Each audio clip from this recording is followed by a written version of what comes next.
Salut à tous, c'est Muerto Mega pour l'Inquiétante Étrangeté, le podcast. Nous nous retrouvons ici pour notre premier podcast, le podcast test, grosso modo, pour voir avec nos premiers invités, du coup, que je vais présenter de ce pas, pour nous retrouver autour de la thématique Blue Mouse, la société de production américaine de Jason Blum. Pas forcément une société très bonne, comme nous le verrons ici. Alors, en premier, Metabèche derrière les chaînes Twitch et YouTube du même nom. Ensuite, Koyou derrière le compte Twitter du même nom et passionné de cinéma de genre. Manon Bellassène, master en chercheuse audiovisuelle, gothique et horreur passée par Première Magazine. Et moi-même, Muerto Mega, rédacteur chez Obsession Bay, créateur de ce que vous écoutez, L'Inquiétante Étrange.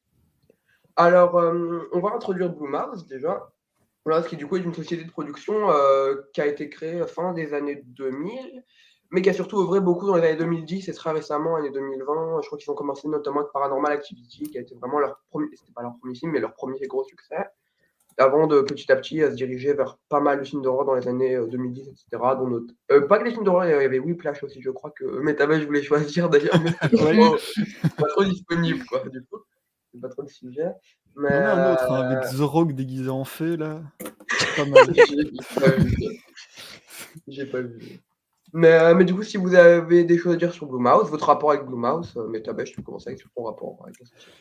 Alors, mon rapport avec Blue Mouse, moi c'est compliqué parce que de temps en temps, j'en lance, mais je sais de base que j'ai du mal. J'ai du mal, je sais que je suis pas un convaincu.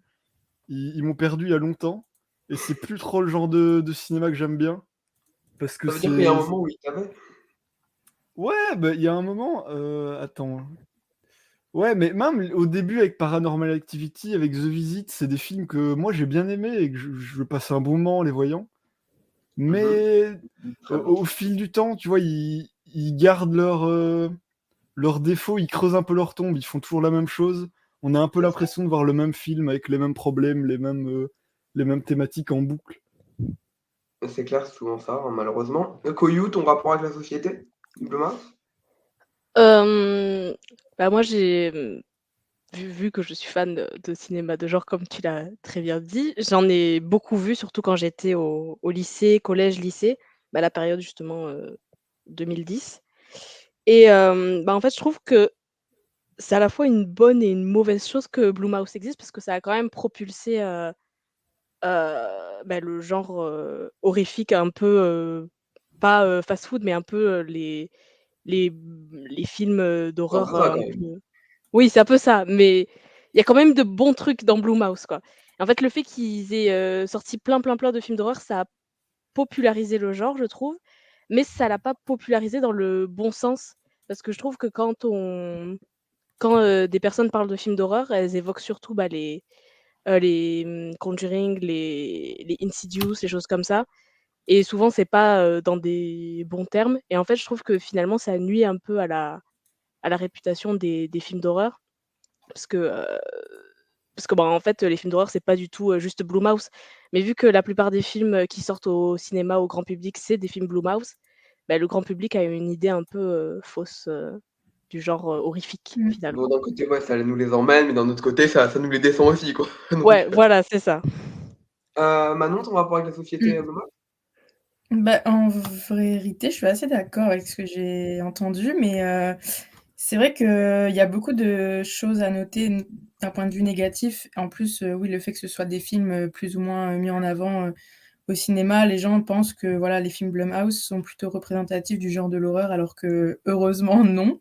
Heureusement. Mais je trouve que, même si les derniers films restent, pas très bons, je trouve que Blumhouse essaye vraiment de ils essaient quelque chose en tout cas, qui est assez représentatif, de ce qui se passe, des sujets de société en fait qui surgissent dans la société tout simplement. À savoir des sujets, d'identité, d'adolescence, tout ça et je pense qu'en fait, ils sont quelque part en train de tirer leur épingle du jeu avec en tout cas leur thématique. Après c'est vrai que, tout ce qui est, le format, en plus c'est des films enfin, ça dépend lesquels, mais la plupart, il me semble que c'est des films assez courts, et c'est vrai qu'un film Blumhouse, c'est hyper identifiable, on le reconnaît et il y a un côté, enfin voilà, identifiables et voilà, ce serait dommage de croire que ces films-là sont représentatifs et qu'ils aient le monopole de l'horreur, alors que pas du tout, et que ça se passe aussi dans d'autres distributions, quoi, d'autres studios. Bah, personnellement, je trouve ça même un peu trop identifiable, justement, pour parler de mon rapport avec. Parce que, comme disait, je crois, Metabash et Koyo, tout simplement, genre, c'est très la même chose, en fait. On va notamment le voir avec l'un des films, d'ailleurs, Manon, qui est en fait le troisième film de chez Blumhouse par un réalisateur, sans trop en dire. Et ça se répète énormément. Et moi, alors, faut savoir qu'en apparence, je déteste énormément Blumhouse. Faut savoir que j'ai vu, je crois, alors, pour être précis, 55 films d'eux. Et j'en ai aimé Mmh. qu'une petite quinzaine. Donc, mais il y en a des biens, mais le problème, c'est qu'en fait, grosso modo, c'est toujours la même recette et ça marche plus. Ça qui est bien, c'est que ça commence à ne plus marcher. Il y a un film qui est sorti récemment que je ne vais pas nommer parce qu'on va en parler. Il y en a aussi un autre, Night Swim, qui a pas trop marché, je crois. Ah, il est Heu, catastrophique celui-là. ouais, bah oui, j'ai failli le prendre. Mais, Terrible. mais grosso modo, en fait, ça marche de moins en moins. Je crois qu'ils font de moins en moins d'entrées, Blumhouse. Et d'un côté, ça peut être un peu mauvais signe, parce que c'est-à-dire que les gens déclinent un peu les cinémas d'horreur. Mais après, il y a d'autres films qu'ils vont voir. Il y a beaucoup de films qui ont. D'ailleurs, Scream 6, grand succès l'année dernière. Bref, tout ça, tout ça. Mais Ça par a une exemple, adaptation. Megan, Mais jamais les bons films. Oh là là, Oh, Megan. Megan, punaise. Megan. Oh là Oh là. là c'est là. quand même un succès, non? Oui, bah, malheureusement, Ouais, oui. je crois que ça a marché parce qu'il y J'ai en failli le a, revoir il y récemment en sous a la. 2 autres qui arrivent, je Ouais. crois. Five Nights Ah at bah voilà. Freddy's, il y en a deux qui arrivent. Ouais. Ouais, 2. Ah oui, Megan 2 d'accord, et je crois qu'il y en 3. avait qu'un. Wow. Ils sont bien. Oui, donc ça marche en fait, Ouais, c'est ça. malheureusement. Ouais, mais C'est pas parce qu'on récemment, n'aime pas que ça marche pas, hein. C'est ça. le dernier qui est sorti, dont je vais parler parce qu'on va en parler après, a eu un très mauvaise presse, même au niveau du public. Je crois le nombre d'entrées était pas fou du tout. Je crois même qu'il est pas rentable, alors que Blumhouse, c'est des petits budgets, quoi. C'est ça aussi la Après, force il de y a des Blumhouse. Oui, ce que pardon. j'allais dire, c'est que pardon, il y a des franchises aussi qui nous quelque part nous prennent en otage, j'ai envie de dire. Enfin, par exemple, Insidious, à mon sens, je vais pas parler pour la personne qui va en parler, mais le premier film est incroyable et en fait, même si les autres sont pas terribles, ben, on a envie de suivre tout simplement. Et je crois que pour Paranormal Activity et tout ça, il y a quelque chose qui nous tient en haleine malheureusement. Donc finalement, même si on sait que c'est pas bon, enfin ça, forcément ça marche quelque part. Puisqu'en Ouais, plus au ils sont au final, cinéma et tout ça. on Donc, les a vus tous ces films, hein. On les a vus, donc Malheureusement. voilà. Oui. On est 55, hein, comme tu disais, et pourtant j'en ai aimé une quinzaine, quoi. Donc, Puis après, je trouve les films Blumhouse, c'est vraiment, le genre de film, que genre les lycéens vont voir pour se faire peur. Enfin genre, il y aura toujours des gens pour regarder, ce genre de film, en fait. C'est vraiment le c'est vrai malheureusement. que c'est un public Et on en fait spécifique, j'ai partie. l'impression. ouais. Mais c'est Bah, je vrai, quand j'étais au lycée, j'allais voir pardon, excuse-moi, j'allais voir ce genre de film et en fait par, nostalgie, je continue donc, oui, c'est ça en fait. Moi, c'est pas par Ouais. nostalgie, c'est par, masochisme. Voilà, tout simplement. Mais donc, je vous propose de passer au premier tour de films. Il faut savoir que pour grosso modo, pour expliquer, il va y avoir 2 tours. D'abord 5 films, de Blumhouse qu'on trouve mauvais, bon 5 parmi beaucoup, hein, et 5 films Blumhouse qu'on trouve bons. Pardon 4, pardon, ça va. Du coup 4 films. Bon, malheureusement, on pourra pas de tout parler, hein, sinon ça va durer des heures. Mais il y aura 8 films qui seront abordés grosso modo. Peut-être qu'on en abordera quelques-uns à la fin. Et je propose de commencer, Metabèche, avec le 5e volet d'une saga. Je te laisse choisir. Alors, j'ai choisi Insidious 5, The Red Door. Aïe, aïe, aïe, aïe, aïe, aïe, aïe. Un Aïe, super aïe, aïe. film. Donc, c'est la suite de Insidious 1, mais étrangement, c'est la suite directe du premier qui a été fait par James Wan. Et on oublie les volets entre le 1 et le 5 Si je puis me pour permettre, se je crois qu'il y a le concentrer 2 dessus. aussi qui est compté. Ah Dans ouais? mes souvenirs. Oui, le 2 est compté. Et Ouais, bah, ouais. bravo, Metabash. Pardon, je me crois sur parole. Mais, c'est quand on parlait des clones de Blumhouse, c'est exactement ça, je trouve. On tombe en plein dedans. C'est un film bateau qui repose sur pas grand-chose, avec énormément de screamers qui vont dans tous les sens, et un petit fil rouge qu'on essaye de tenir, mais il nous tient pas en haleine, ça fonctionne pas trop, c'est pas, je sais pas, je suis pas rentré dedans. Pourtant, je l'ai vu au cinéma, et pour voir un film au cinéma, c'est dur de moins apprécier un film au cinéma. Genre, normalement, t'as un petit facteur Mmh. appréciation qui est sympa. Et là, c'est compliqué. Je... je me souviens, il y a toute une partie dans un monde des rêves, il y a un fil rouge là-dessus où on se balade là-dedans, et je trouve que visuellement, c'est pauvre, c'est pas très beau. On n'est pas dedans, ça fait pas très peur. Il y a, il y a une scène que je tire du film que je trouvais sympa. À un moment, le père du fils, enfin logique du coup, le père joue un jeu de mémoire sur des fenêtres, et il tire des cartes. Et Oui, quand il retire les cartes, tu vois une genre d'entité à travers la vitre qui approche petit à petit. Et de cette scène-là se suit une petite course-poursuite que j'aime bien dans un escalier. Mais c'est vraiment la seule scène qui m'a marqué dans le film, parce que j'aime bien ce qu'ils ont fait avec l'arrière-plan, le fait que le personnage voit pas ce qui arrive. Mais après, on rentre dans le monde des rêves, et oh là là, c'est chiant, c'est pas intéressant, je suis pas dedans. Ce qui est totalement compréhensible. T'as d'autres choses à dire ou on passe à Koliou qui veut peut-être parler de Insidious 5 elle aussi? Ah oui, allez-y, ouais. si vous voulez parler du film, n'hésitez pas. Ouais, donc bah, moi je l'ai vu il y a pas longtemps du coup, pour le podcast. Très bonne J'avais élève. et j'avais vu, enfin moi j'ai vu genre tous les Insidious du coup, genre du 1, au 5 et bah, en fait, moi enfin, évidemment je l'ai trouvé, terrible. Je trouve que même au niveau des acteurs, parce qu'on retrouve toujours le père qui était dans le 1, la mère aussi. On voit aussi genre ils sont fatigués, ils ont pas envie d'être là. Ils font pas forcément, enfin je trouve que même au niveau du jeu des acteurs, ils font pas forcément, vraiment d'efforts. En fait, ils sont vraiment là parce que, bah, il y a le chèque à la clé et même au niveau des, au niveau des monstres, en fait, je sais pas en fait, je pense qu'ils se sont inspirés du monstre, du 1 où, il y a la scène super célèbre, autour, de la Oui, je crois table, que c'est le même. Je crois que c'est le ouais, même. voilà, c'est le même et en fait, c'était, je sais plus quand est sorti le premier, c'était en 2010 ou quelque chose comme ça, je pense, dans les années 2010 et C'est ça. En ouais, 2010, je crois. voilà. Bah, en fait, à cette époque-là, en fait, surtout avec cette scène, où la caméra tourne autour de la table, bah, ça marchait super bien, ça faisait super peur parce que, bah, il apparaissait d'un coup. Alors que là, en fait, dans le 5, on le voit de manière différente et en fait, il apparaît super moche à l'écran.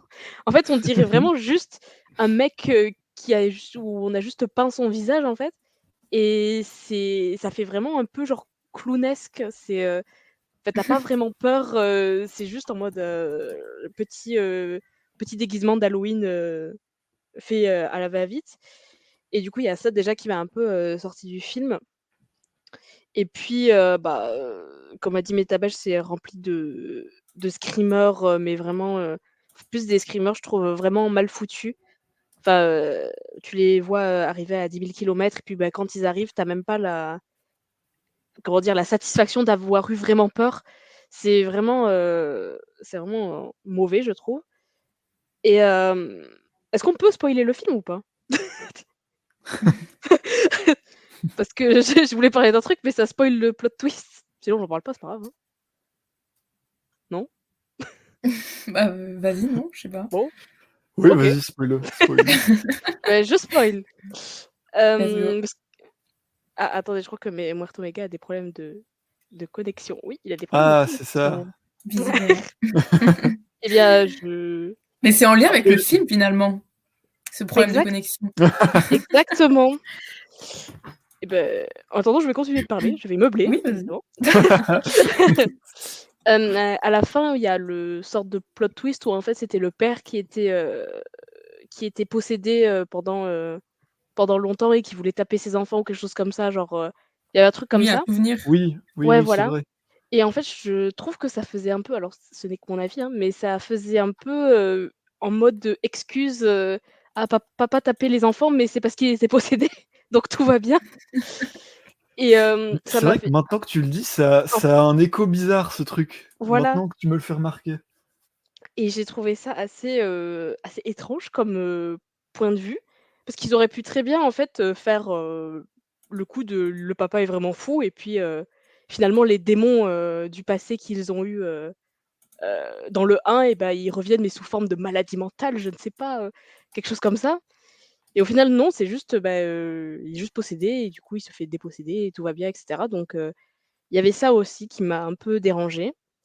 Mais comme dit Métabel, je trouve qu'il y a des parties un peu intéressantes.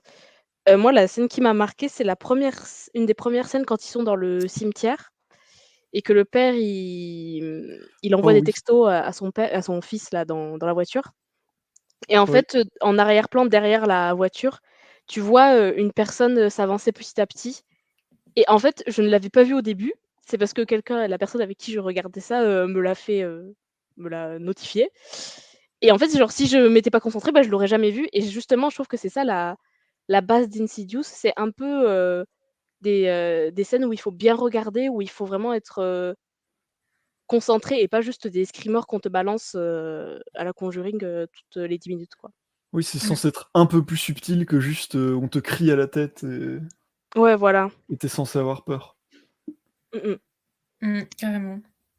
Et beh, à toi Manon, Mais donne-nous ton avis. bah, Oui, désolé, bah, du pardon, coup donne-nous ton avis, n'hésite pas, pardon. Ah, il y a pas de pas de souci. souci. Bah, moi, je suis allée voir tous les Insidious au cinéma, justement, quand je parlais que Blumhouse Mmh. nous tenait parfois, nous prenait en otage avec une franchise, pour laquelle on est quelque part attaché, nostalgique. Je me souviens, j'étais au collège ou au lycée, quand j'ai vu le premier, et voilà. Donc oui, le 5, c'est honteux le niveau de film, et d'un côté, je trouve ça cool que vous ayez pu voir, des points positifs parce que très honnêtement, en plus, je suis très fidèle du coup à cette franchise, je n'ai absolument rien vu de positif et pourtant je suis très attachée. Pourtant, je suis hyper attachée. Le 1, je trouve que c'est vraiment du génie, en plus avec des choses, plus ou moins, enfin simples quelque part, mais le 5, c'est catastrophique. Enfin, comme je l'ai dit d'ailleurs dans la conversation qu'on a ensemble, enfin, il y a quand même un exorcisme qui se passe en FaceTime. C'est C'est vrai. quand même du jamais vu. Oh, C'est quand c'est même, vrai que incroyable. Enfin, c'est pas possi enfin, c'est honteux d'un on point est de vue, tombé bien bas, hein.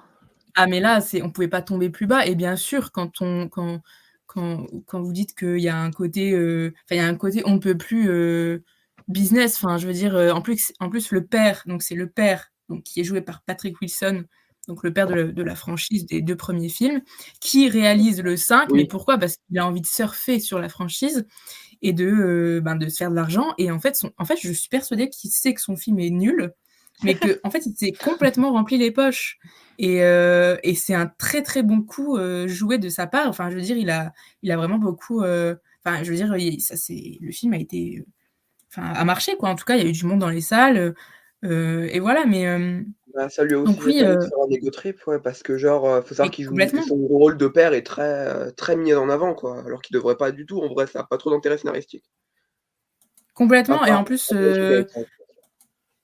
enfin, je trouve que l'acting est très mauvais, Dalton, enfin, pour le coup, enfin, moi, je trouve ça parfois, je trouve que la frontière, entre enfant et agacement est très, limite en ce moment dans les films d'horreur, parce que l'enfant, que ce soit la petite fille ou le petit garçon, c'est voilà, c'est un totem, épuisé, au possible.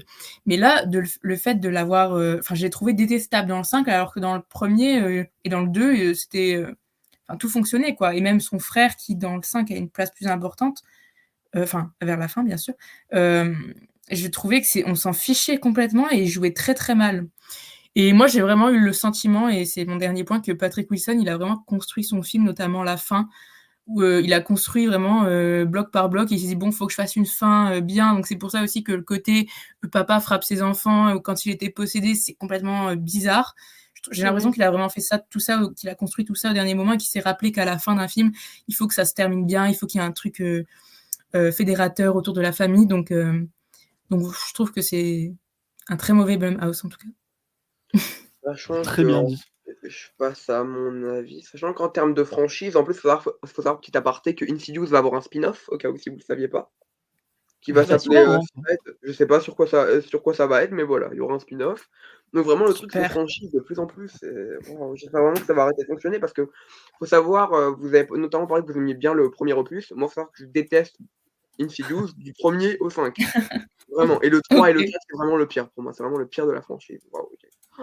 Waouh. On en parlera pas parce que sinon ça va prendre 3 heures.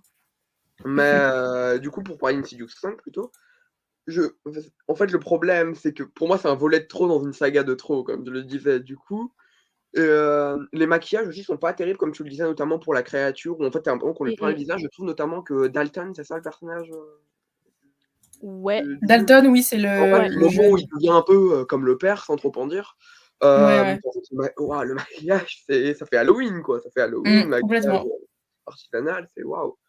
Mais en fait, le problème étant que le film a des bonnes idées, je trouve en théorie, ça a de bonnes idées, la notion d'héritage, et cetera. Notamment, ou avec notamment la répétition des scènes un peu du 1 et du 2 par rapport au père.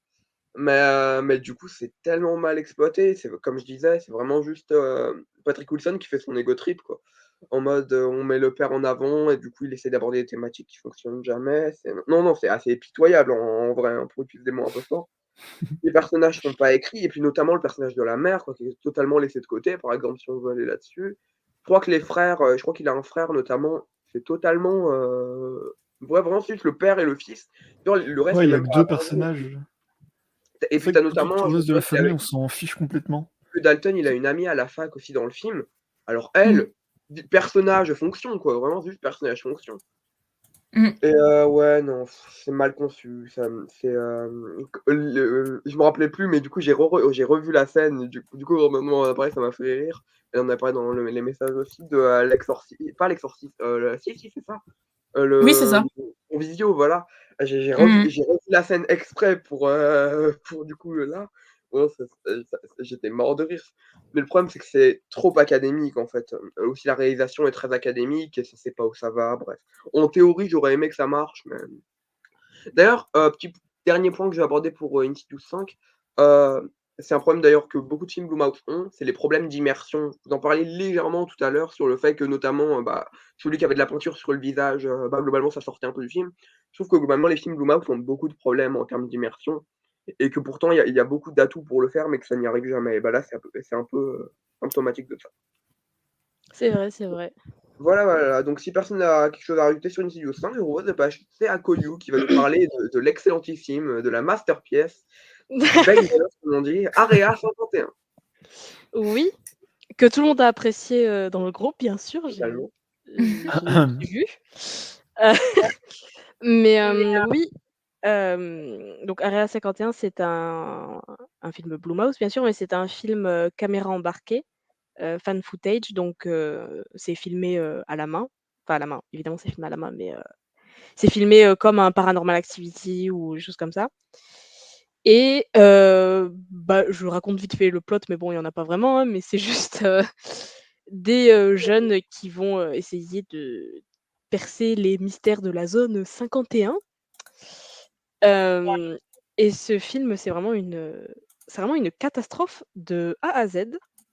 C'est, pourtant, genre, le fan footage, c'est un de mes sous-genres, horrifiques, préférés. J'adore ce sous-genre. Mais en fait, le film ne raconte rien. En fait, dès le début, tu ne peux pas t'attacher aux personnages parce que tu te rends compte que les personnages sont des gros cons. Enfin, tu ne peux pas, ouais, tu ne peux pas t'attacher aux personnages et en fait, ce qui ruine tout, c'est surtout le scénario.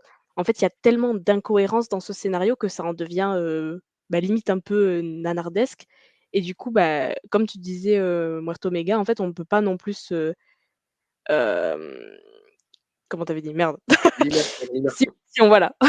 On peut pas, il y a pas d'immersion dans ce film non plus parce que tu peux pas t'accrocher au scénario tellement il est débile. Par exemple, en fait, c'est juste surtout des trucs en mode, il s'infiltre, dans la zone 51, mais il s'infiltre comme s'il braquait un supermarché, en fait. C'est ce que j'allais dire. C'est mais vraiment, c'est en fait, ils ont volé le badge d'un mec du gouvernement, donc déjà ça, tout va bien. Heu et surtout, il s'infiltre, dans la zone 51, mais il y a pas de caméra, il y a genre, 3 gardes pour toute la zone et Ah oui, tout à fait logique quoi, la zone 51 finalement. ouais, voilà. Et en fait, genre, je ça ne me dérange pas les comment dire? Les plot holes, genre, les scénarios qui sont un peu bancals des fois dans les Ouais, c'est films pour son d'horreur. incrédulité quoi, c'est tout. Ouais, voilà, genre ça ne me dérange pas, mais là, c'est vraiment genre tu ne peux pas ne pas le voir, en fait. Clair. Et en fait, déjà ça te sort du film. En plus, les personnages sont insupportables, donc ça te sort encore plus du film et puis même, c'est même pas, bon allez, après pour un fan footage, c'est difficile d'être un peu esthétique et cetera, mais tu ne t'accroches à rien parce que c'est super mal filmé Il y a plein La de moments luminosité où aussi. Ouais. ouais, la luminosité et il y a plein de moments où tu es censé avoir peur, mais en fait, c'est tellement mal filmé que tu ne vois pas la chose qui est censée te faire peur et du coup, juste Mmh. tu restes là en mode: «Ah bah, bah, dommage, j'ai raté» et en fait, c'est juste un supplice, tout le long. En plus, je me le suis re-regardé aujourd'hui et je pensais qu'il était, beaucoup moins long que dans mon souvenir. Mais il dure quand même 1h30, Ouais. et 1h30 pour vraiment ne rien raconter. Donc voilà. Bah, en fait, c'est un court-métrage, ça aurait dû être un court-métrage, en fait. Et je trouve que même en Ouais, court-métrage, en franchement, fait, ouais. ça aurait été inutile, en Oui, il fait. aurait fallu, un autre réalisateur. D'ailleurs, quel réalisateur de Paranormal Activity? Je suis pas Oui sûr. et ça aussi, ça m'a choquée parce que, Ah bah, bon? bon, oui, bah, autant Excellent. Et le les producteur des 5 Blue Mouse. Allez, voilà, comme ça, c'est dit. voilà et et en fait, oui, genre, ça m'a un peu choquée parce que autant les derniers, Paranormal Activity, ils sont pas super, mais les 2 premiers, en tout cas, je les trouve vraiment réussis et ça m'a beaucoup étonnée de voir que, ce mec-là a réalisé ce truc-là aussi. Parce que c'est vraiment, en fait, tout ce aux antipodes de Paranormal Activity, en fait, c'est vraiment un cas d'école de fan footage et de films d'horreur finalement, donc bien étrange. Voilà, Et ta bêche, si tu veux donner ton avis sur le film? ouais, donne ton avis. Alors, moi j'ai commencé le film, mais je ne l'ai pas terminé, j'avoue. C'était un peu trop pour moi. J'ai très vite compris que c'était pas le genre de found footage que j'allais apprécier. Que Oui, en on va pas effet, t'en vouloir, on expliquera après, peut-être. les scènes de nuit, là, c'est mal éclairé, on n'y voit rien, c'est insupportable. Et c'est vrai que le fait que, comme Koyu disait, il braque la zone 51 comme une super 8, genre c'est vrai que ça a un côté ridicule, bizarre. Je sais pas, Ouais, c'était j'ai vite abandonné, je me suis dit: «Non, je vais me concentrer sur les bons films» tu et eu raison. je vais plutôt passer ça. Parce qu'il faut savoir qu'en plus, on n'a pas tous vu, les mauvais il y a certains mauvais films qui ont pas été vus par certains d'entre nous, mais tous les bons films ont été vus, c'est le principal. Oui. Oui. À toi Manon, si tu as un avis sur Area 51? Ouais, alors, moi je l'ai pas du tout aimé aussi, bien sûr et hem et oui, enfin, en fait, je suis assez d'accord avec, ce que j'ai entendu, mais Tabèche, quand tu dis, braquer, la zone 51, oui, c'est ridicule forcément, mais il y a un côté, oui, nanardesque, en fait, dans tout ça mais parce qu'en fait, je pense que ce côté-là, c'est aussi à l'image du phénomène. Enfin, la zone 51, enfin, on est sûr de rien. C'est quelque chose de très fantasmé, c'est quelque chose il y a beaucoup de gens qui font leur business là-dessus d'ailleurs et d'ailleurs, Coyote a dit, «Tu ne vois pas la chose qui est censée te faire peur», mais et c'est ce qui se passe dans le film et c'est ce qui se passe aussi dans la vraie vie, en fait et Oui, pour moi, le côté, found footage, enfin, oui, moi aussi, j'aime beaucoup ce genre et pour le coup, là, c'est bizarre de dire ça, mais c'est effectivement mal exécuté. C'est très, quand on s'attend à voir les extraterrestres, les potentiels extraterrestres, c'est ultra furtif et c'est très bizarre de reprocher ça au genre de found footage. Mais, ça, c'est un truc que, par exemple, on ne pourrait pas reprocher à REC. Alors que là, dans Area 51, c'est très furtif et c'est incohérent et bien sûr, les personnages sont pas du tout, enfin l'histoire, les personnages, tout ça, c'est vraiment très, insignifiant et ça prend pas du tout et donc oui, moi je pense que ce film en fait c'est juste, un business à l'image des gens qui profitent du fantasme, à ce propos en fait d'une présence extraterrestre et en C'est fait le c'est Blue juste House, ça hein. fait en fait oui c'est juste un business qui fait écho à un phénomène de la vraie vie. Donc c'est encore un moyen de se faire de l'argent sur, quelque chose dans le fond qui est très mauvais et pour le coup, le film il fait 1h30 donc en fait il est court, mais c'est vrai que je suis d'accord avec vous, il m'a paru très, très long parce que c'est très mauvais, tout simplement. Mais, Voilà. faut savoir qu'en plus, Blue Mouse, ça a bien marché ce coup-là, parce que j'ai regardé la bande annonce tout à l'heure, parce que, vraiment le film m'a tellement peu marqué, je l'ai vu il y a une semaine, je devais revoir des trucs pour m'en rappeler et tout. Et la bande annonce, ça fait quand même 13 millions de vues quoi, donc c'est pas rien quand même, pour une, bande Mmh. annonce de film d'horreur. Qui a dû coûter d'ailleurs pas si cher que ça. Mais, par rapport au fait que, comment dire? En gros dans les found footage on voit pas trop et cetera. Bah, justement là ça aurait pu être bien qu'on voit pas trop, mais il aurait fallu que ce soit mieux fait. Après moi j'aime pas trop Reg, donc je vais prendre un exemple d'un autre film de Blumhouse notamment, qui est Dashcam. Dashcam, qui est lui était un film, un des meilleurs de Blumhouse, il y en a pas beaucoup, mais il fait partie des meilleurs.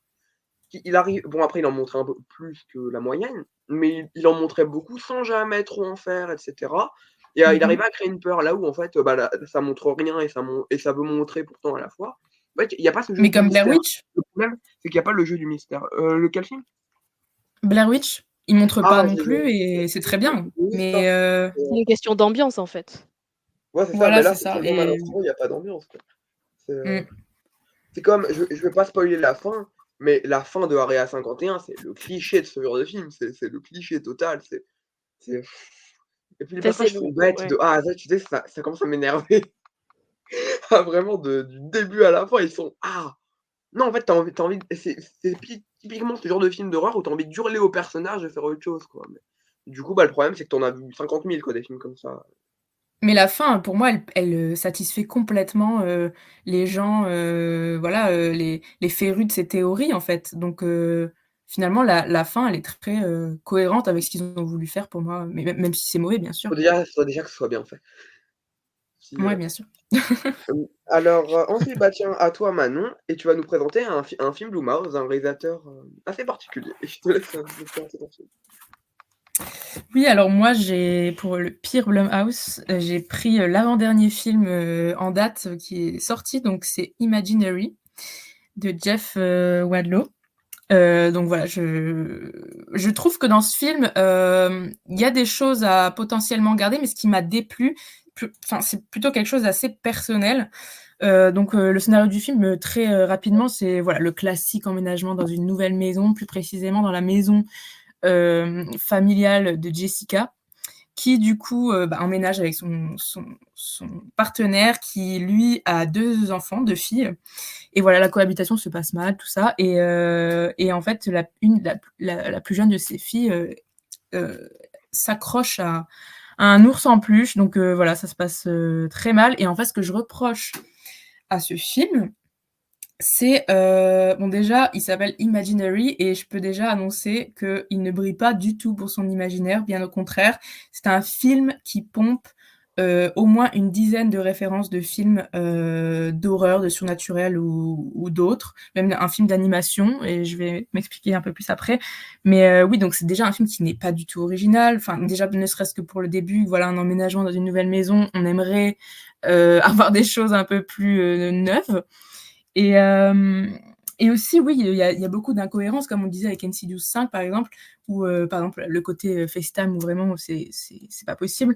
Là, par exemple, il y avait une sorte d'excuse où, en fait, Jessica, donc la belle-mère, devait se retrouver, pour des raisons de scénario, tout simplement, devait se retrouver seule avec les 2 filles pour pouvoir poursuivre le scénario du film.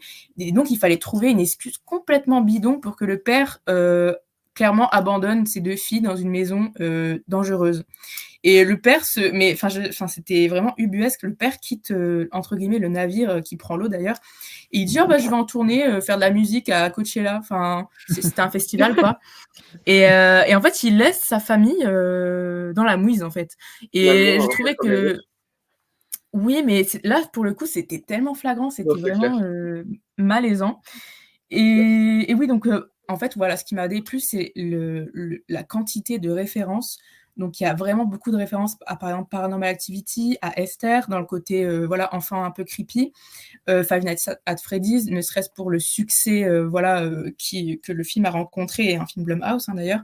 Et donc le côté, nounours, ours en peluche, dangereux, un peu effrayant, donc rien que pour ça. Il y a un côté sinistère, dans le sens où les enfants sont menacés, machin. Et surtout, ce qui m'a beaucoup déplu, c'est que ça se base, surtout la fin, mais c'était vraiment dérangeant pour moi parce que c'est un film que j'adore. Imaginary, c'est largement inspiré de Coraline, donc le film d'animation.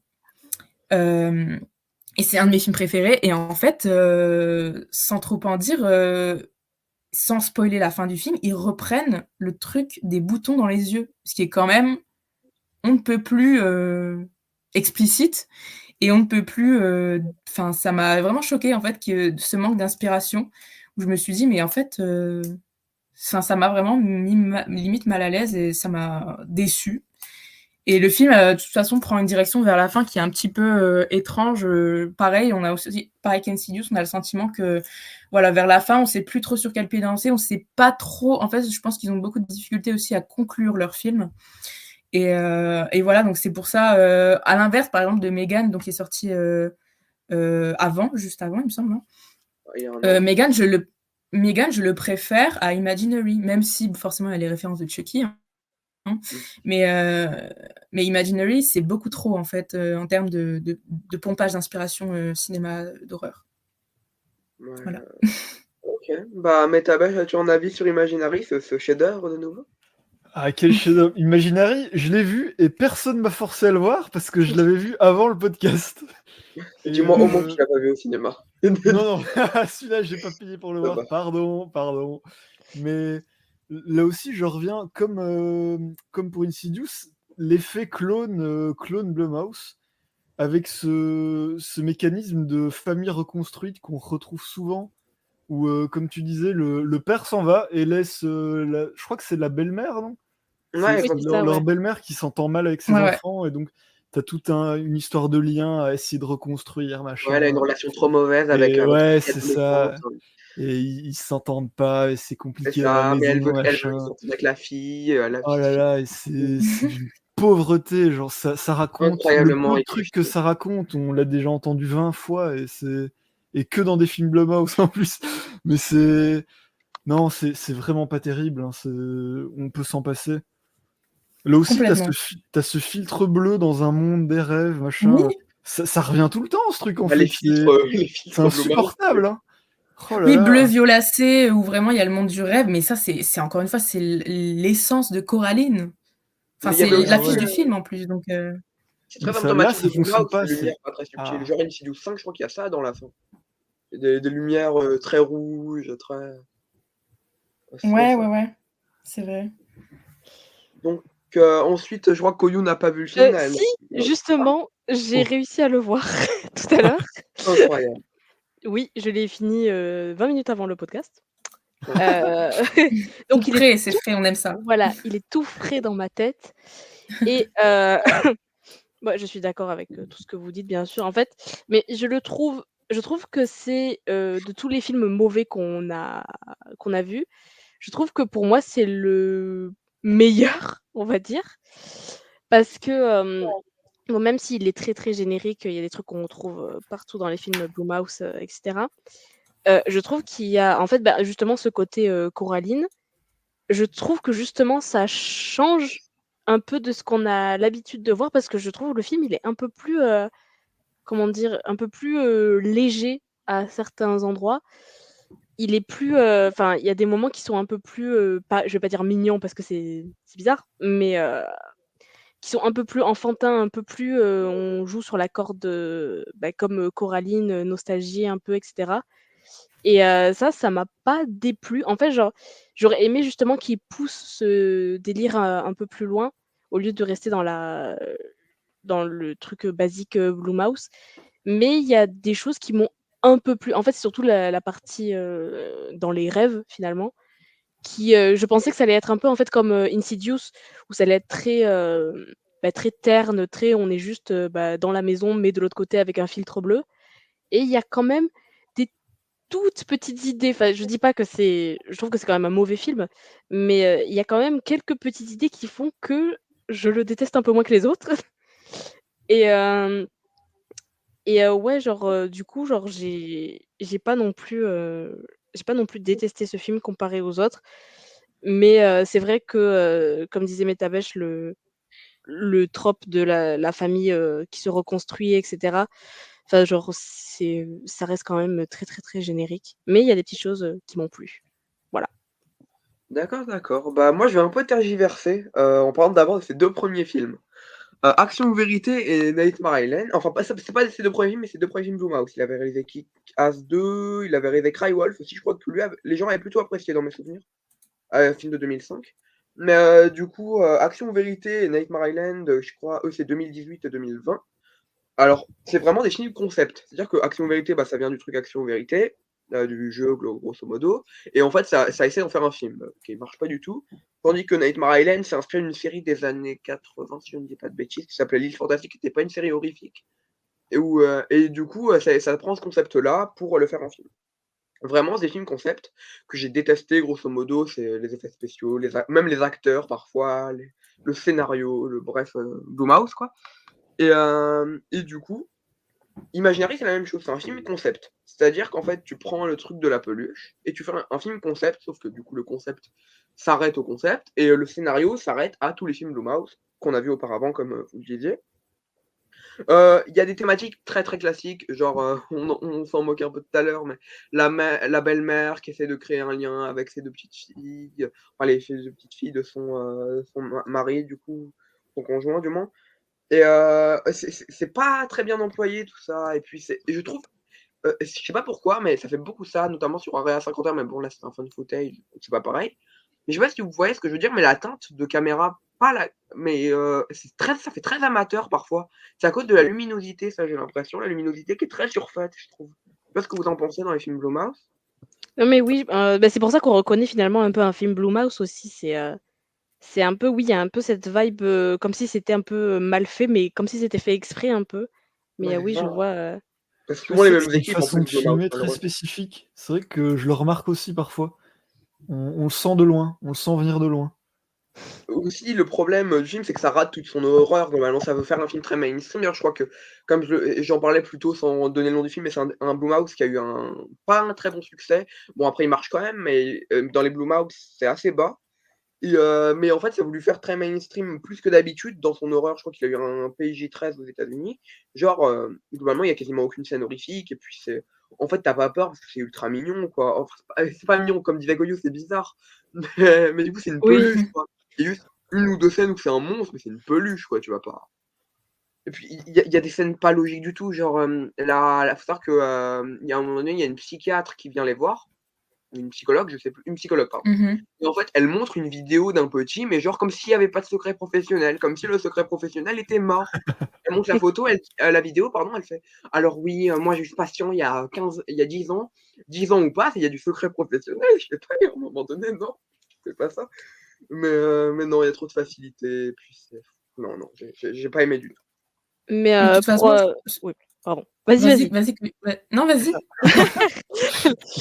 C'était juste pour revenir parce que tu comparais, aux autres films, du même réal, notamment genre, Action ou Vérité. Action ou Vérité que je n'ai pas détesté. Moi, j'ai passé un bon moment devant, même si je J'allais sais dire que la même chose. oui, même si je sais que le film est mauvais, il est divertissant et ça, en fait, je trouve qu'il y a pas mal de Blumhouse qui avant arrivaient à être, on va dire pas, qualitativement pas très bons, mais au moins ils savaient nous divertir en fait, on ne s'ennuyait pas devant. Alors que, maintenant, je trouve que, bah, comme, Imaginary, comme, d'autres films, bah, comme Insidious 5, en fait, non seulement on t'oblige à regarder un film pas ouf, mais en plus on s'emmerde. Alors que, bah, Action ou Vérité, bah, je trouvais ça tellement débile le concept que, bah, ça te fait sourire en fait parce que Ouais, c'est un peu forcément amusant, quoi. ouais voilà, devant Action ou Vérité, tu as pas peur finalement, juste, tu enjoy, le moment et puis voilà. Alors que là, maintenant, en fait, je trouve qu'ils prennent une direction un peu, on est très sérieux, on veut vraiment faire peur et cetera, et ça me je trouve, je trouve que du coup, bah, ça rend les films encore plus mauvais. Bon là, avec Imaginary, c'est un peu plus léger vu que c'est Peggy 13 et cetera. Mais c'est toujours très, bah, très, très sérieux, très, enfin, surtout des problèmes de famille et cetera, tout ça. Enfin, je sais pas, je trouve qu'il manque un peu de fun à ce Ouais, ce style oui, Blumhouse. c'est ça. Il y a pas eu beaucoup de films, récents de Blumhouse. En plus, moi, le mien, ah si quand même, mais genre, 2020 était une très bonne année pour Blumhouse, je trouve, on en reparlera. Mais, pas une bonne année pour la planète, mais pas une bonne année pour Blumhouse. Mais du coup, Manon, tu allais dire quelque chose peut-être? Oui. Ouais, en fait, ce que je vous dis, ça me fait un peu je suis d'accord sur le fait que finalement, Imaginary, c'est peut-être le moins pire des films qu'on a cités, mais c'est quand même le pire pour moi, quelque part. Mais, en fait, j'ai l'impression que c'est quand même un film qui a des je dirais pas des arcs, mais il y a des séquences, des moments qui sont vraiment indépendants, et que justement, en fait, à travers peut-être toutes les références qu'ils ont voulu caser, je sais pas du tout, en fait, est-ce que, ils se sont pas un peu perdus par exemple, il y a le moment avec, la psychiatre ou psychologue, il y a le moment avec, il me semble, hein, que c'est la voisine qui Oui, qui est joué s'incruste dans d'ailleurs le par monde la oui, parallèle. Ça Donc aussi, what c'est the enfin, il y a fuck, en hein. fait Je sais pas. non, mais il y a un cocktail improbable, il y a vraiment beaucoup de personnages, beaucoup d'événements, il y a le nounours, il y a le voisin à un moment qui vient là, je sais pas quoi, qui vient jouer avec la grande, sœur. Enfin, je trouvais pas enfin, j'ai l'impression qu'il y a vraiment 10 films en un, quoi. C'est vraiment, il y a trop de personnages, ou à un moment ils se sont dit non, en fait, il faut faire venir. Enfin, j'ai l'impression qu'encore une fois, c'est très instable, en tout cas d'un point de vue scénaristique. Et voilà, et même la scène, enfin, les instants où ils sont dans le, on va pas dire le upside down, mais le monde parallèle, ça fait vraiment la cabane dans les bois avec les portes là qui s'ouvrent. Et Oui, c'est je sais pas vrai. si vous voyez, c'est totalement ça, encore une fois. Enfin, vraiment, quand je dis qu'il y a une dizaine de références, c'est vraiment effrayant. C'est à un point effrayant, en fait. Parce que bon, Ça parfois. se noie dedans, quoi, en fait. De quoi? Ah, un moment où ça se noie dedans, en fait. Oui, complètement. Complètement. Mais donc, vu que nous avons fait le tour de ce film-là, je vais passer à mon film. You Know Man, mon accent anglais magnifique, qui est un film de Marcus Dunstan, qui lui, alors, il est scénariste sur des films finalement très subtils, vous allez le remarquer. Alors, Saw 4, Saw 5, Saw 6, Saw 3D, Piranha 3D 2 et du coup, You Know Man. Alors, Tout s'explique. Ouais, voilà. incroyable. Et il coécrit avec Paul Sauter qui lui est globalement écrivain de comédie américaine un peu bébête. Alors le film parle en gros c'est une classe de lycée qui part dans un bus scolaire, grosso modo, je me rappelle plus trop où ils vont, mais grosso modo on s'en fiche parce que leur bus va s'accidenter de toute façon. Mais en gros les adolescents sont pas au bout de leur surprise parce qu'il y a des zombies, etc. Voilà. Bon, typiquement, et je le disais dans la conversation tout à l'heure, mais en fait c'est un film de jeunes écrit et réalisé par des personnes on a l'impression qu'ils ont 70 ans, bon ils en ont 40 mais bref. C'est vraiment le film qui essaye genre de faire un peu ami-ami et tout, mais ah non, en fait, c'est vraiment, c'est totalement ridicule. Ça offre que des clichés, tous les personnages sont des clichés ambulants, ça tient pas du tout debout, dans la mise en scène, dans le scénario, dans l'écriture, non. En fait, tu pas à y croire parce que c'est encore une fois le truc ultra cliché. Alors le personnage principal, qui est joué par Brian Chu, qui a l'habitude de jouer dans des nanars. D'ailleurs, elle avait joué dans Gone in the Night avec, comment elle s'appelle? Elle est connue, Winona Ryder, mais qui était un film vraiment nanardesque, mais que j'avais bien apprécié pour le coup. On aurait dû parler de celui-là, mais ce n'est pas un dommage. Mais du coup, en fait, c'est le personnage un peu cliché, un peu coincé, qui a pas de téléphone, elle est représentée comme ça, hein, en gros. Qui a pas de téléphone et qui est un peu hors de la jeunesse normale et tout. Et qui du coup, en fait, sa meilleure amie, elle est un peu populaire, mais pas complètement, elle veut aller vers les gens populaires. Tu les 2 personnes, bien évidemment, bah, c'est les gens boutonneux qui, bien évidemment, sont un peu les gens pas populaires et harcelés. Tu le mec ultra populaire, mais qu'en fait, tu un harceleur de fou. Et tout ça, c'est tellement en fait, le film essaye pas de sortir de ces clichés-là et c'est un peu tout le problème, qu'a le film malheureusement. Il y a aussi, dans l'esthétique, des trucs, on en a parlé tout à l'heure, mais les lumières, il y a des néons parfois pour essayer de donner des côtés intéressants. Non, c'est pas bien du tout. L'humour, c'est un des rares, là, on parlait de fun et tout, il a de l'humour, mais le problème, c'est que c'est pas de l'humour fun, c'est de l'humour lourd. C'est comme je disais, bah, en fait, c'est les vieux qui essaient de se la jouer jeune, sauf que du coup, c'est ultra, malaisant parce qu'on sent qu'ils comprennent pas, ce dont ils parlent, quoi. Et comment dire? En fait, c'est un ramassis de, pas que de clichés, mais de pauvreté, scénaristique, genre notamment. Il y a un twist au milieu du film. Il y a un twist. Waouh! Waouh! Alors, pour ceux qui ont vu le film, vous allez vous voyez de quoi je parle, mais il y a un twist. Grosso modo, lorsque un des personnages retourne dans le bus, le personnage principal, et en fait, tu te dis: «Bon, déjà, pour aller jusque-là, ils avaient pas d'idée et en plus, pour l'amener de cette façon, non, c'est pas bon du tout». Il y a notamment un truc avec le chauffeur de bus, à un moment donné, le chauffeur de bus qui arrive d'un coup, et genre dans des scènes flashback.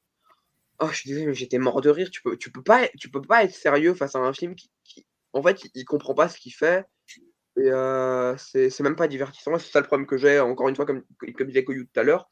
Ça se perd, pour une fois, ça essaye d'être divertissant, mais ça ne l'est pas. C'est un peu le problème de Blumhouse dernièrement et aussi le film, bah, thématiquement, c'est un peu comme Imaginary, c'est des thématiques, très, très candides, mais surtout très mal faites. Genre, ça part un peu de l'amitié, en fait, vous voyez que je me perds beaucoup dans ce que je dis, parce qu'en fait, le film se perd beaucoup dans ce qu'il fait aussi. Et du coup, il y a plein Totalement. de choses à regarder, mais plein de choses très mal faites, mais ta bêche, qu'en as-tu pensé? Coupable, je l'ai pas vu, coupable, j'avoue. D'accord. Mais Et bah, tu vas bien. de, Bon, tu de vas ce bien. que vous m'en dites, ça n'a pas l'air du tout d'être mon genre. C'est un Et chef-d'œuvre.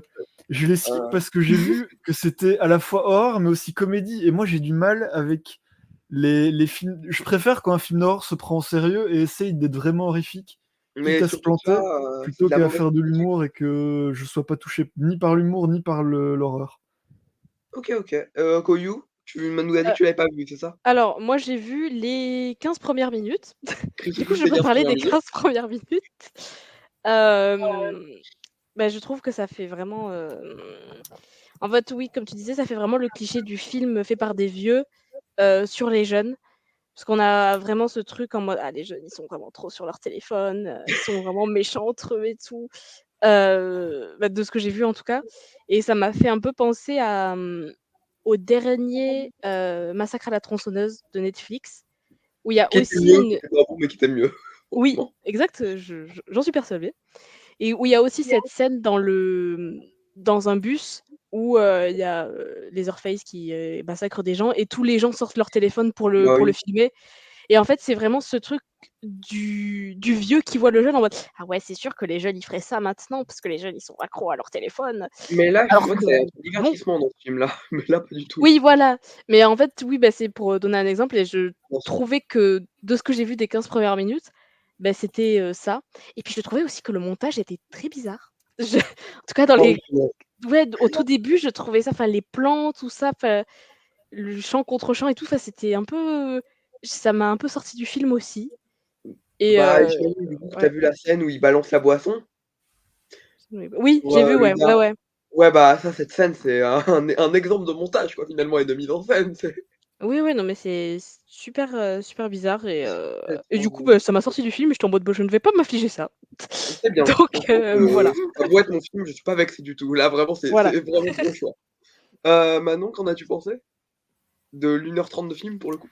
Mmh. Eh bien eh bien, je n'ai pas du tout aimé. Je j'ai regardé, mais j'avoue que j'ai un peu décroché à certains moments parce que c'est encore une fois un film qu'on dirait, en fait, on dirait qu'ils viennent avec des idées, qu'ils viennent avec un papier, mais qu'ils disent: «OK, on va parler de ça», avec une thématique, mais il y a aucune issue, aucune fin de préparer, ou de penser en tout cas et donc j'ai pas grand-chose à dire à part que ça me fait un peu de peine pour Brianne, Chu, donc qui est l'actrice, principale, qui a joué dans la série MTV Scream que OK.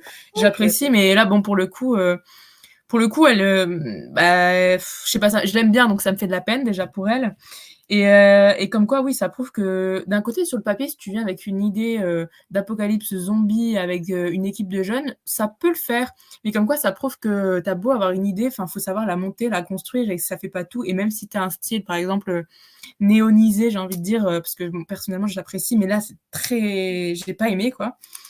Ça ne fait pas tout et en plus, enfin, moi, ça m'a vraiment fait penser à enfin, j'ai vraiment le sentiment que déjà qu'ils ont voulu faire une sorte de Zombieland cool. Bien sûr, c'est Mmh. raté et c'est ringard et aussi ça m'a fait penser, je sais pas du tout si vous connaissez ce Miraculeux, c'est, l'animé japonais High School of the Dead qui, Oui, voilà, ça me qui fait penser parle, à ça. bah, en fait High School of the Dead, c'est incroyable et c'est génial et voilà, c'est juste des jeunes, qui survivent à une apocalypse zombie et là, bon après High School of the Dead, c'est pas comique, mais bon, comme quoi il y a quand même du potentiel, il y a une idée, mais voilà, on peut pas, s'inventer, réalisateur et après bon, quand tu m'expliques la filmographie du réalisateur, je comprends mieux. Voilà. Sachant qu'il avait réalisé aussi les films Collector, je crois, la duo ou trilogie. OK. Mais le pire, c'est qu'en plus, j'ai pas aimé ce film, mais je tiens à le préciser parce que voilà, il faut quand même, que je sorte en héros. Hem, j'ai vu 2 fois le film. J'ai Oh vraiment purée. Ah ouais. vraiment, je ne referai pas. Ne m'invitez pas pour un podcast ou une vidéo sur le film, vraiment. Je ne survivrai pas, Mmh. je ne survivrai pas. Mais donc on va pouvoir passer au bon film. Alors là, je te laisse commencer, mais tu avais pour un film que personnellement je n'ai pas aimé. Moi Ah, non plus? Allez, oui, vas-y. je le sais, je vais vous choquer. J'ai choisi Oculus de Mike Flanagan. Et pour l'occasion, je scrollais les films Blumhouse et j'hésitais entre Invisible Man, Oh, Hush ça me fait dire lui. ou Oculus de Mike Flanagan, donc Oculus et Hush. Et j'ai rematé Hush et Oculus pour l'occasion. Et force est de J'hésitais, mais je sais constater pas. que Oculus, je passe un trop bon moment devant. Pardon pardon de le dire. C'est peut-être un petit plaisir honteux, je sais pas, mais c'est un huis clos dans une maison, et on se retrouve complètement perdu dans le style de Mike Flanagan où, on nous donne un scénario et on sait pas où on va, on sait pas trop ce qu'on voit se différencie le réel de l'imaginaire. C'est un peu ça qui rend le Les film, ouais. il se passe beaucoup d'exécutions, les personnages meurent souvent, mais on sait pas trop, on comprend pas ce qu'on voit en fait. On est complètement perdu et c'est le Ouais, style finalement, de c'est les Mike Marvel, quoi, Flanagan ça que les j'aime ressuscite, beaucoup. puis je rigole. C'est le style de Mike Flanagan que j'aime beaucoup, même si c'est pas un réal qui brille tout le temps. Je trouve que il est inconstant. Je pense qu'il a un raté pour un truc réussi, je pense, Flanagan. OK, OK. Mais celui-là, je passe un bon moment. C'est pas un chef-d'œuvre, on est d'accord, mais même niveau rythme et tout, je m'ennuie pas devant. Alors que, par contre, c'est vrai que les décors, il y a rien. T'as une porte, t'as une fenêtre, t'as une pièce. Oh, moi j'aime Il bien, il s ça va avec le côté il minimaliste. c'est ouais, mais un peu trop même la réal, il se passe pas grand-chose. Ça, je dois l'avouer, mais en termes de divertissement, c'est pas mal. OK, OK, bah, Koyou, qu'en penses-tu de ce film? Alors, bon, je vais pas dire que j'ai détesté parce que vu ce qu'on a dit tout à l'heure, ce sera toujours mieux, bien sûr. Nuancé. Hem, En fait, je suis plus mitigée pour ce film parce que, bah, moi aussi j'aime beaucoup, Mike Flanagan. Heu, En fait, je trouve que c'est surtout il manque quelque chose à ce film et c'est la même chose que j'avais reproché à Hush, où c'est en fait, beh, tu as le concept de base et en fait, Flanagan, il ne va jouer qu'avec ce concept et il va vraiment rester dans ses clous et jamais un peu, sortir ou nous faire quelque chose de vraiment surprenant. Bon, dans Oculus un peu plus, je trouve, c'est surtout dans Hush où que je trouve, vraiment mauvais. Mais, en fait, je trouve qu'il est un peu je le compare, mais je trouve qu'il me fait beaucoup penser à Shyamalan parce il sort pas mal de films et c'est soit quelque chose de super, soit quelque chose de très mauvais, mais ça arrive toujours à être quand même un peu divertissant parce que Oculus, j'ai quand même passé un moment agréable, enfin je me suis pas trop emmerdée ni rien, mais ça m'a fait un peu penser à ça et aussi c'est qu'en fait, il y a pas mal d'idées qui sont cool, enfin dans le film. Il y a, bah, le fait que, parfois c'est, bah, je crois que c'est le miroir qui agit sur eux, donc ils font des choses, mais ils ne se souviennent plus qu'ils ont fait ces choses et puis ils regardent les caméras, ils se rendent compte qu'ils ont fait certaines choses et cetera. Genre j'ai trouvé ça super intéressant et ou alors même les sauts dans le passé où, des fois, enfin au niveau du montage, j'ai trouvé ça super intéressant, le Oui, fait de fou. qu'il ouvre une porte, en fait, on est direct dans le passé et tout ça. Et surtout, c'est pas mal fait, quoi, c'est bien. Oui, voilà, c'est ça. En fait, au niveau, comment dire? Académique, on va dire, c'est pas un film mauvais pour moi. C'est juste, en fait, il manque un peu je dirais pas vraiment de personnalité, mais en fait, il manque quelque chose pour qu'on s'accroche encore plus au film. En fait, je trouve que Oculus, c'est vraiment, ça fait vraiment très, 1er film ou film, d'essai où, le réal sait pas encore trop ce qu'il veut faire, mais il a quelques idées et donc voilà. J'ai pas passé un mauvais moment, mais j'ai trouvé ça un peu prévisible, mais voilà. Voilà, À voilà. toi, Manon, qu'en as-tu pensé? Eh bien, moi, j'ai pas j'ai pas trop aimé le film, finalement, en fait. Si je devais donner une note, ce serait peut-être, je sais pas, 11/20. Donc, mais je sais pas, en tout cas, ce que tu as dit, Metabêche, en fait, quand j'ai vu ce film dans la liste, je me suis dit: «Oh, mais dommage, pourquoi pas Hush à la place?» Parce que j'avoue que j'ai aimé Hush et je le préfère à Oculus. Après, Hush, j'ai vu il y a assez longtemps, mais je me souviens que moi, Hush m'avait vraiment laissé une trace, j'avais vraiment aimé, pour le coup. Mais Oculus, donc finalement, je l'ai découvert, mais ça m'a pas je sais pas, je n'ai pas embarqué dans le délire, on va dire et mis à part, je trouve il y avait des scènes assez en fait, je trouve que c'est un film d'horreur assez dramatique, finalement et que le genre dramatique est vraiment, hyper, important, mais et très souligné, notamment pour la fin. Et c'est pas toujours ce à quoi on s'attend. En tout cas, enfin moi je sais pas si le fait de mélanger horreur et drama, et drame, c'est ce qui a fait que j'ai pas trop aimé. Mais par exemple, déjà je l'ai vu, c'était un film qui avait beaucoup marqué, hein. C'est un film qui est vraiment, apprécié, Et notamment qui est pour sa sorti en fin. Les DTV gens en ils France, malheureusement. de quoi? Qui est sorti en DTV en France, malheureusement, d'ailleurs, malgré que le Ah film soit oui! beaucoup. Ah oui. Ouais, ouais, j'ai vu qu'aux États-Unis, les gens ils disent: «Waouh, enfin, pour la fin, pour, l'histoire, vraiment, c'est un truc de dingue, quoi». La fin qui est un peu Moi, plus. j'avoue que ouais, c'est vrai, c'est complètement vrai, mais je sais pas, enfin, en tout cas, c'est quelque chose qui a vraiment pris, aux États-Unis. Et par contre, mention honorable pour, la scène de la pomme et de l'ampoule que j'ai adorée. Oh, Ah oui. Ouais. elle est très, très bien. Vraiment, j'ai adoré cette scène. Après, peut-être qu'il y avait un peu trop de je sais pas si on pourrait dire de stagnation, mais je restais un peu sur ma faim. Et c'est vrai que parfois il y a des côtés un peu prévisibles et j'ai pas été, attendrie ou émue par le côté, drame, du film. Donc voilà. Je peux comprendre. Personnellement, j'ai beau être considéré par beaucoup comme l'aigri Blumhouse de Twitter. Alors vraiment, même en écoutant Metabêche qui a choisi le film, j'ai l'impression d'être celui qui l'a plus apprécié dans nous 4. Pourtant au début j'ai dit: «Ouais, j'aime pas et tout», mais en vous écoutant, j'ai l'impression d'être celui qui l'a le plus apprécié, quoi, vraiment. Parce que moi, notamment, on parlait de mention spéciale pour certaines scènes. La scène des escaliers où en fait, ils sont, elle en gros, moi je l'ai vu en VF malheureusement, où en gros tu as Karen Gillan, mais petite, j'ai plus le nom du personnage, qui dit au garçon: «Oui, en gros, va falloir être brave», et en fait, tu as quelqu'un qui monte l'escalier, je crois que c'est le père, non, en fait, c'est, le garçon, mais en plus vieux, et je trouve cette scène de transition vraiment bien faite. Voilà, Le ça m'a montage est super bien fait, oui, je trouve. ouais, le Mmh. montage est excellent. La réalisation, moi, je la trouve plutôt réussie, c'est pas extraordinaire. Les décors, comme disait Metabêche, sont pas extraordinaires non plus, mais et je trouve que ça va avec le ton du film très minimaliste, très pas besoin non plus d'en faire trop pour être mystérieux. J'aime notamment beaucoup le fait que Karen Gillan, même si on n'aborde pas, j'ai trop le nom de son personnage parce que ça me perturbe. Le personnage de Kaylee, en gros, quand, on n'aborde que l'enfance et le présent, grosso modo, dans le film. Mais je trouve qu'on arrive bien quand même à imaginer, ce qu'elle a pu vivre et tout entre ces 2 périodes, et ça, je trouve ça bien fait dans son comportement. Tu es pas en mode: «Ouais, c'est illogique, c'est» quand même, elle a des comportements assez fous parfois, hein, Karen Gillan. Genre, tu es en mode, elle fait une obsession, tu avais 10 ans quand même quand ça s'est passé, et bon, Faut que lâche l'affaire à après un on moment, c'est bon. oui, voilà, c'est ça. Mais franchement, c'est très bien fait à ce niveau-là. Je trouve la gestion, des temps passés, présents réussie, et l'horreur, elle est créée de façon très minimaliste. La scène de l'ampoule, maintenant on en parlait. Mmh. La scène, où, il y a le truc globalement qui est censé péter le miroir, la deuxième fois où le truc s'active. Je sais pas, j'en dis pas plus, mais c'est vers la fin, donc il y a moi je parle pour ceux qui l'ont vu.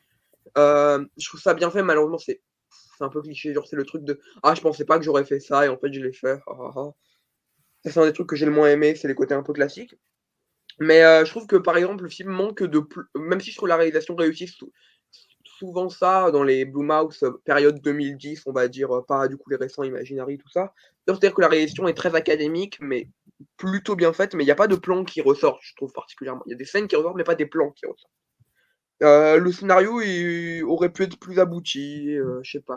Il manque des choses, mais je trouve que ça d'un autre côté, à contrario, ça contribue au côté mystérieux du film, mystérieux de l'histoire, tout le côté, bah, en fait, on développe pas trop de choses, mais d'un autre côté, bah, ça se développe beaucoup au travers de, bah, des images et cetera qui parlent énormément.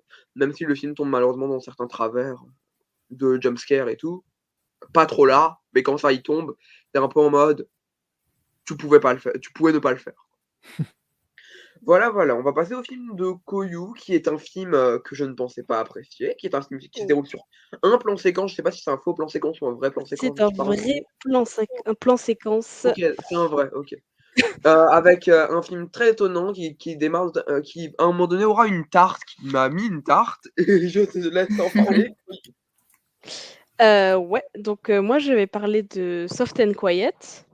Heu, donc c'est comme a dit, Muerto, c'est un film, en un seul plan séquence, donc 0 montage, et ça raconte, bon, je peux spoiler parce que, bah, c'est littéralement dans les 10 premières minutes, du film, mais ça raconte, bah, l'histoire de, jeunes, enfin pas de jeunes femmes, mais de femmes un peu femmes au foyer qui, bah, qui sont, comment dire?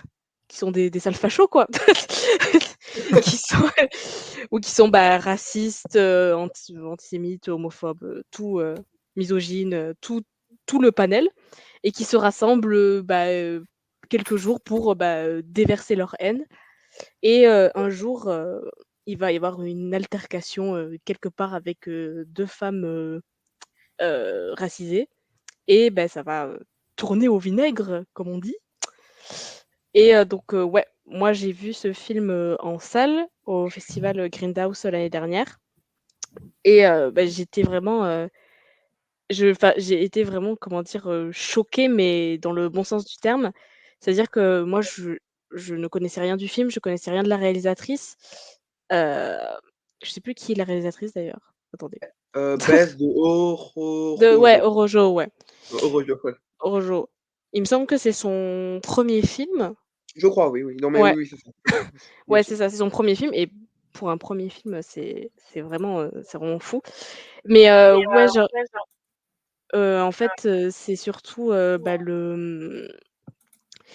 tout attendez, excusez-moi, je m'entends en double, ça me stresse. Est-ce que quelqu'un a son micro un peu, Non, non, ça va. non? OK, pardon. Des fois, je m'entends en double. Excusez-moi. La schizophrénie, la schizophrénie. Hem, oui, en fait, je trouve que je trouve ça super intéressant de faire un film entre guillemets «de genre» avec ça. Parce qu'en fait, c'est un film d'horreur, mais il y a pas de choses, fantastiques, il y a pas de C'est choses, horreur réaliste, surnaturelles. quoi. Ouais, voilà, c'est de l'horreur réaliste et en fait, c'est ça finalement, je trouve que c'est vers ça que les films Blumhouse devraient un tout petit peu plus se porter. C'est-à-dire que maintenant, en fait, les films un peu surnaturels avec des fantômes et cetera, ça fait quasiment plus peur à part ça peut faire peur aux lycéens, aux collégiens, mais aux adultes, aux gens comme nous, c'est plus difficile de faire peur. Alors que vraiment une horreur réaliste, une horreur qui est en ce moment, qui est très actuelle, en fait ça touche, de suite et en fait ce que j'ai trouvé intéressant dans le film, c'est que l'horreur, heu, escalade petit à petit. En fait, ça commence juste par, des mots quand même, par des insultes, Mais des mots. ça, c'est De quoi? c'est exactement ça. La première scène, c'est juste, les personnes qui sont autour de la table et en fait, Ouais, enfin, pas voilà. autour de la table et qui parlent. Tu es déjà hyper trauma, notamment, comme j'ai dit, j'en dirai pas plus, mais le plan de la tarte qui te donne un sacré coup direct. Oui, Ce oui, qui était non mais super dans vraiment le en film. fait. Puis après, En petit à fait petit, ça escalade dans le plus graphique sans trop l'être. Oui, voilà, et en fait et le pire, c'est que les, moments juste, on va dire avec justement le gâteau ou même, où ils utilisent, surtout les mots, enfin les insultes, ça te met déjà, mal en fait. Ah bah Enfin oui, en tout c'est cas clair. moi qui suis une femme, racisée, enfin ça m'a mis, vraiment, très, très mal et oui et c'est cette escalade qui petit à petit, monte et monte jusqu'à, des agressions, physiques et cetera. Qui met vraiment, mal le spectateur et surtout que je trouve que c'est encore plus intéressant d'avoir, quasiment que des personnages féminins parce que, on se dit, enfin dans l'imaginaire collectif, on peut toujours se dire: «Les femmes elles feraient jamais ça, les femmes, jamais elles se taperaient entre elles ou jamais elles feraient, des choses horribles». Alors que si, bien sûr et utiliser justement, le fait que ce soit réalisé par une femme et que ça parle, principalement que, de personnages féminins, j'ai trouvé ça super intéressant, surtout que le seul, personnage masculin, il est un peu en retrait et justement, il exécute ce que les femmes disent et ça aussi, j'ai trouvé ça super intéressant. En fait, on n'est plus dans le cliché des films d'horreur avec les femmes qui savent pas trop réfléchir, qui font justement des choses un peu, débiles. Justement Moi, là, elles savent c'est réfléchir, mais elles font des choses débiles. oui, mais bon, voilà, c'est pas comme dans les films Pas le d'horreur même un sens, peu, pas le classiques, pas le même voilà sens. et là, c'est justement l'homme, qui se tait et qui exécute, genre il a pas trop son mot à dire.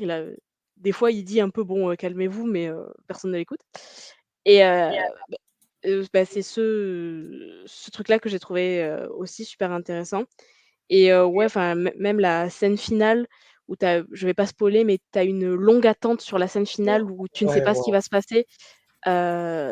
J'ai trouvé ça vraiment, excellent et sachez que, du coup, quand je l'ai vu en salle, il y a beaucoup, beaucoup de personnes qui sont parties, pendant la séance, qui sont parties du cinéma parce que c'était trop pour eux Pas étonnant. apparemment. Ouais, Si tu sens rien devant ce film, tu es un peu inhumain, hein, je suis désolé, mais ouais, voilà. voilà et même, aussi, ça je trouvais ça aussi super intéressant, pendant que je regardais des films, il y a des personnes qui riaient dans la salle, mais qui riaient pas, mais à des moments, vraiment très C'est à des nerveux, moments quoi. très ouais, Mais mais à c'est des moments gênant en plus. ouais, C'est pour voilà, à ça. des moments très graphiques, enfin, de tout ce qui se passe dans la maison quand il y a vraiment une scène, Oui. horrible, avec la carotte notamment, je ne spoil pas.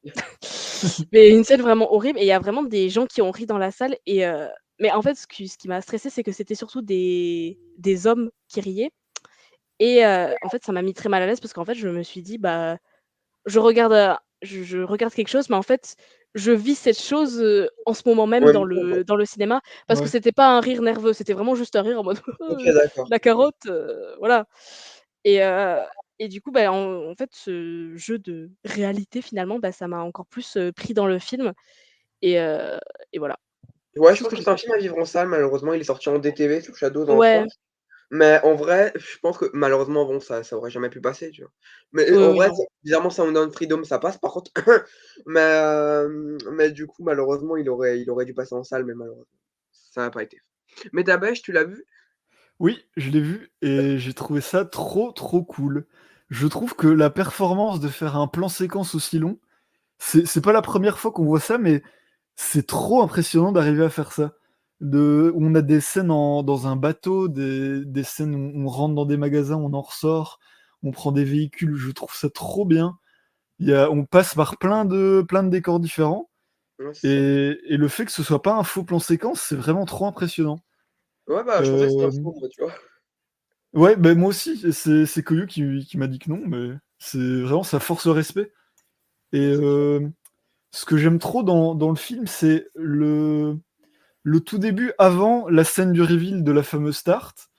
J'étais pas trop pris dans le film, je comprenais pas trop ce que je voyais parce que ça s'ouvre sur, je l'ai vu, ça remonte La un petit dame, peu, la mais femme, qui en sur, gros, je crois elle fait un test de grossesse, voilà. mais Oui, ouais, mais moi je voulais surtout dire avec la femme de ménage Oui, OK, oui, oui, dans avec la l'école, avec le petit enfant et il y a, une prof qui a une interaction trop bizarre avec un enfant au sujet d'une femme de ménage et quand je vois le film, je comprends pas trop où elle veut en venir. Genre, je comprends pas sa réaction et je vois pas ce qui se passe parce que je connais pas le sujet du film. Et une fois qu'on a cette révélation 10 minutes plus tard de la tarte, tu revois tout le début du film d'une manière complètement différente. Et ça te saute aux yeux, enfin une réalité te saute aux yeux, et ça m'a complètement mis dans le film d'un seul coup. Ça t'accroche complètement et je trouve ça trop trop trop intéressant comme traitement de ce sujet en fait. Ouais, c'est très bien fait. Manon, à toi? Alors moi, j'ai vraiment adoré ce film et c'est étrange de dire qu'on adore un film comme ça, mais j'ai Oui. vraiment été, secouée au possible par ce film. Vous l'avez dit, enfin, en fait, j'adore les films pour moi, un film doit vraiment réussir son introduction, ses premières minutes à nous attraper, à attirer notre attention et le plan sur la tarte, je peux vous dire que moi, il m'a calmée.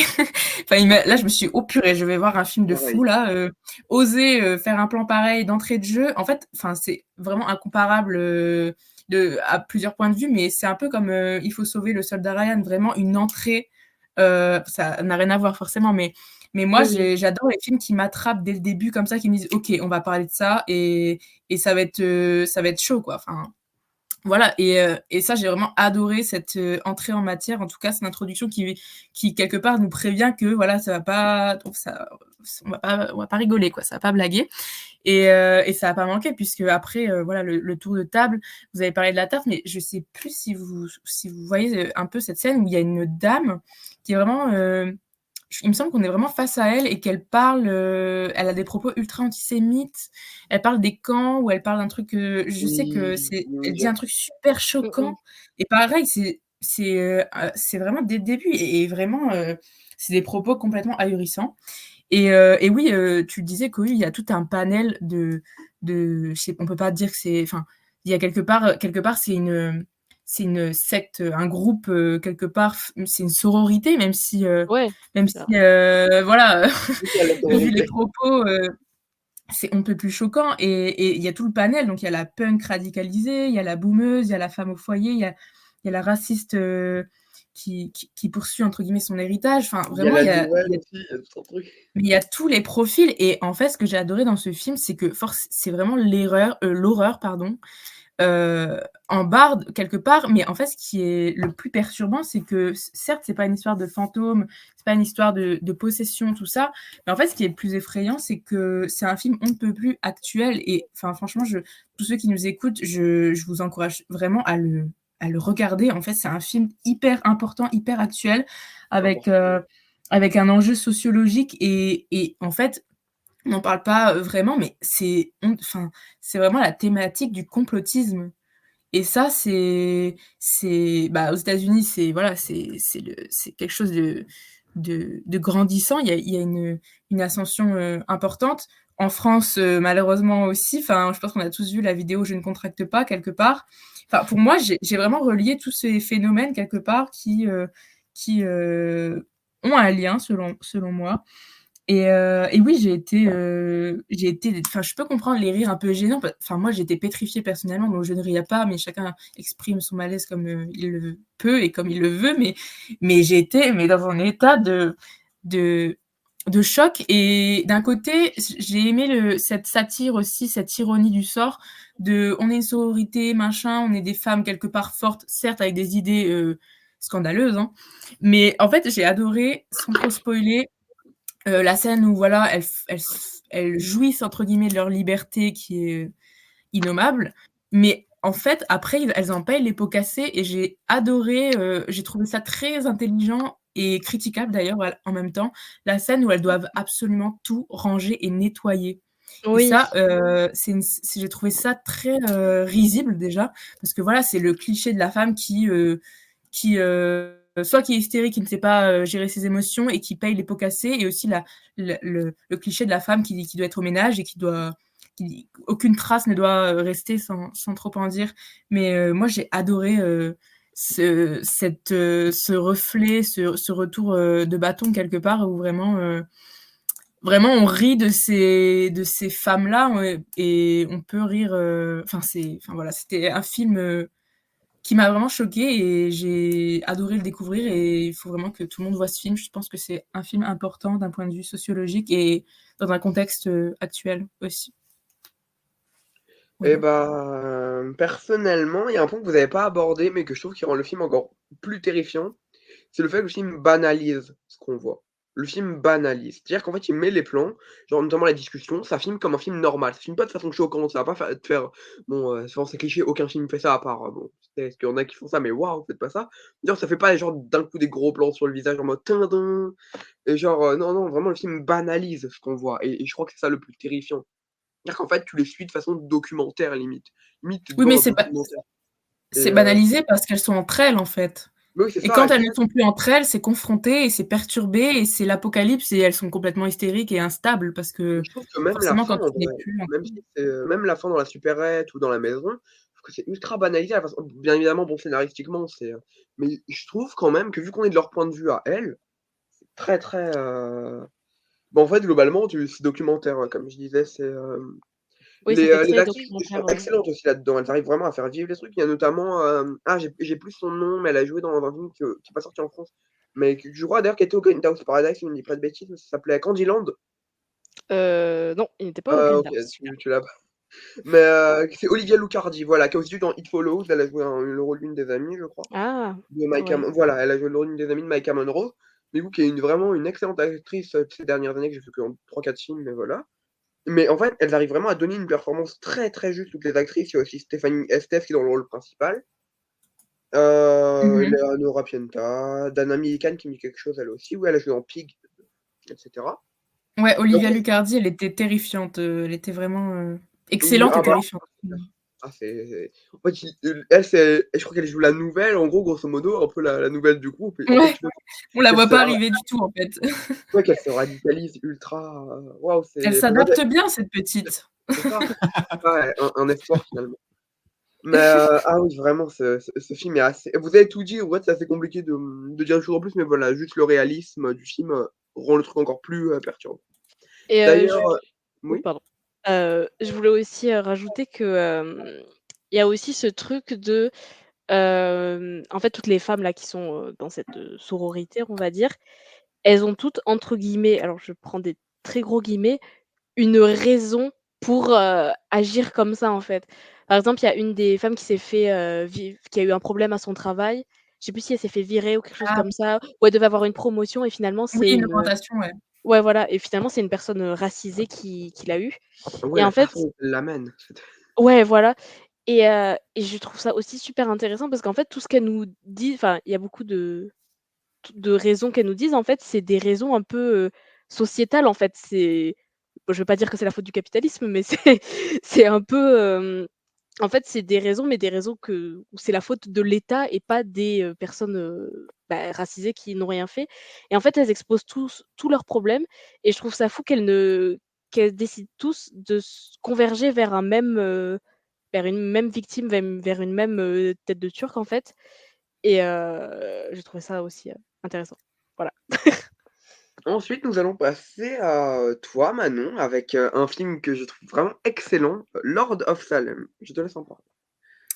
Oui, alors c'est un film réalisé par Rob Zombie, donc qui est sorti en 2012 et oui, donc j'ai vraiment en fait, j'aime beaucoup ce film et j'aime d'autant plus qu'il fasse partie de la filmographie de Rob Zombie, que j'estime être un réalisateur, avec un style plutôt, comment dire? Pestilentiel, plutôt sale. Notamment, alors je connais le titre, mais le film avec les 1000 cadavres, je connais pas le titre La maison en des mille La français. morts? maison des 1000 morts, je crois, ouais. Oui, Ouais. voilà, c'est ça. Et même pour son remake d'Halloween, tout ça, je trouve que c'est vraiment il a une patte assez, comment dire, un peu qui suinte, un peu, qui est un peu brute de décoffrage parfois. Et en fait, ce film m'a vraiment surpris et j'ai été contente de savoir que c'était de lui. Et même si on peut peut-être, enfin, on peut peut-être critiquer le fait que encore une fois, il met en lumière sa femme Sherry Moon Zombie. Moi, j'aime bien cette actrice, qui à la base n'est pas actrice d'ailleurs, qui est mannequin. J'ai aimé aussi la voir dans ce film et donc ouais, en fait, elle joue le rôle principal donc de Heidi, qui est une animatrice radio, à Salem, donc dans le Massachusetts. Et donc voilà, tout commence à partir elle reçoit un enregistrement assez mystérieux, et voilà, elle décide de le faire passer, à l'antenne, en fait. Et voilà, en fait, cet enregistrement, il va vraiment fonctionner en tant que leitmotiv tout au long du film, et il va vraiment ponctuer le film et l'évolution de Heidi. Et en fait, ce que j'ai aimé dans ce film, c'est que c'est l'histoire d'une jeune femme, donc déjà qui est seule, qui est solitaire, qui est indépendante, qui vit seule. Elle est assez isolée parce que j'avoue que je suis jamais allée à Salem. Je sais pas s'il y a énormément d'habitants, mais on en voit très peu en tout cas dans le film. Et en fait, c'est une femme très indépendante et on n'a pas pitié d'elle, on souffre pas pour elle, et même quand elle est en proie à des troubles d'ordre, je sais pas, on peut pas dire démoniaque, mais d'ordre peut-être on lui a jeté un sort, quoi. Et en fait, elle est très. C'est pas une femme en détresse comme on a l'habitude de voir, je trouve, aujourd'hui, en fait. C'est pour ça que enfin, j'ai aimé la façon dont ça a été, en tout cas, projeté, son personnage, son évolution, et comment elle a été, comment ça a été mis en scène, son côté où elle est forcément plus vulnérable. Mais donc ça, j'ai aimé ça par rapport au personnage principal. Et aussi, je trouve que c'est par rapport à Rob Zombie, c'est un de ses plus beaux films d'un point de vue visuel. Moi, d'un point de vue visuel, j'ai complètement été charmée. Donc, est-ce qu'il y a un point logique avec le côté hypnotique, voilà, déjà de l'enregistrement. Donc, je sais pas si vous voyez, mais l'enregistrement est hyper hypnotique. Moi, je me suis dit, purée, après le film, je vais encore l'entendre dans ma tête. Et j'avais peur, je me suis dit, purée, je vais devenir comme le personnage principal. Non, non, je rigole. Mais je me suis dit, purée, ça va me rester dans la tête. Il y a un côté ultra hypnotique, il y a un côté donc vraiment ensorcelant. Et donc, c'est dans la thématique. Et, euh, et donc, visuellement, j'ai adoré. J'ai aussi, c'est très bizarre, mais la déco de l'appartement de Heidi, j'ai adoré. Il y a la tête de lit avec la lune du film de Georges Méliès. Alors là, Oui, j'étais j'ai vu, complètement ouais. séduite. Alors là, mais j'ai vu ça, je me suis dit, oulala, là là, mais c'est un film pour moi. Enfin, voilà, j'ai vraiment adoré ce point de détail qui était ultra appréciable. En plus, pendant le film, Heidi regarde des films, donc moi j'ai pas eu la référence des films qu'elle regardait, qui étaient des films qui avaient l'air en tout cas assez anciens, puisque bon voilà, il y avait du noir et blanc.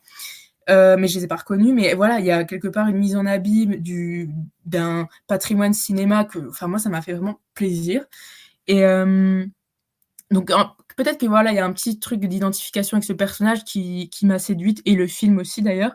Et donc il y a toute la décoration de son appartement qui m'a plu, et aussi toute l'architecture qui est plutôt mise en avant. Donc encore une fois, c'est vraiment le visuel de Rob Zombie que je félicite là, parce que ça m'a surpris de le voir dans un style moins sale, j'ai envie de dire. Et là, toute l'architecture des maisons de Salem, donc c'est un style assez fédéral, comme on dit, donc qui date un peu du 17-18e siècle.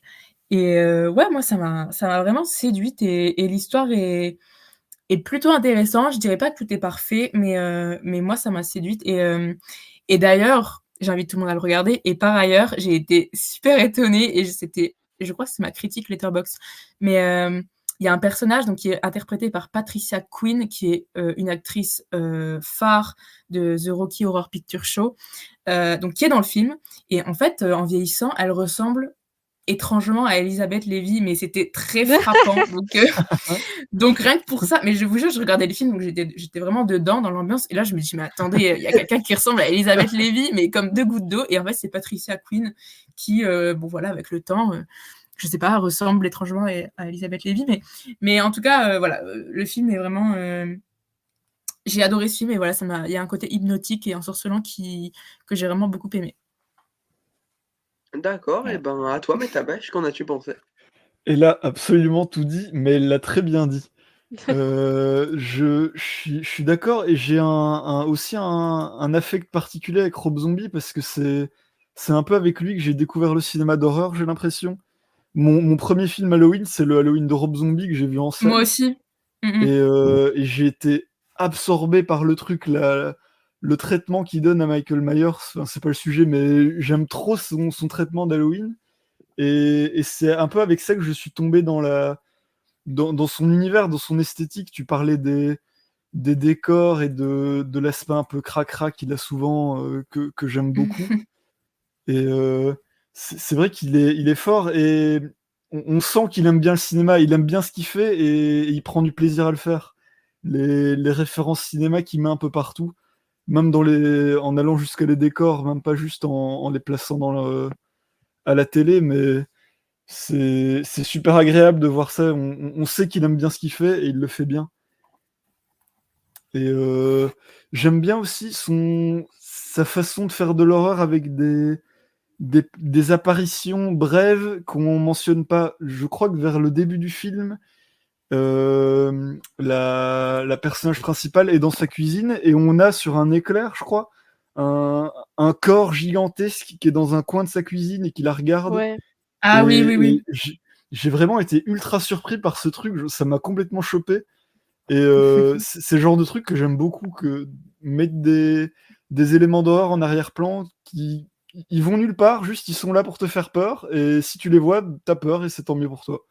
J'aime beaucoup. Mais Eh c'est bah, réussi. J'ai eu un et peu plus de mal en vrai avec l'histoire en elle-même. Le scénario m'a moins happé, l'histoire des sorcières de Salem. Je sais pas, c'est moins mon genre.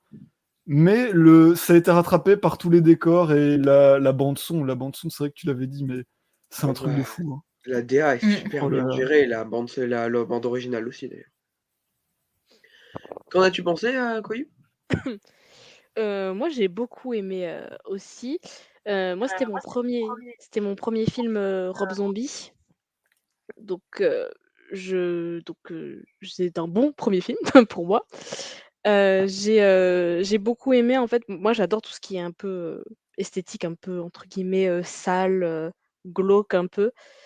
Donc j'ai vraiment beaucoup aimé ce film, et comme, Manon et Métabèche ont dit, j'ai toute l'ambiance musicale, tout cette, atmosphère-là m'a beaucoup, a aidé, comment dire, l'immersion finalement.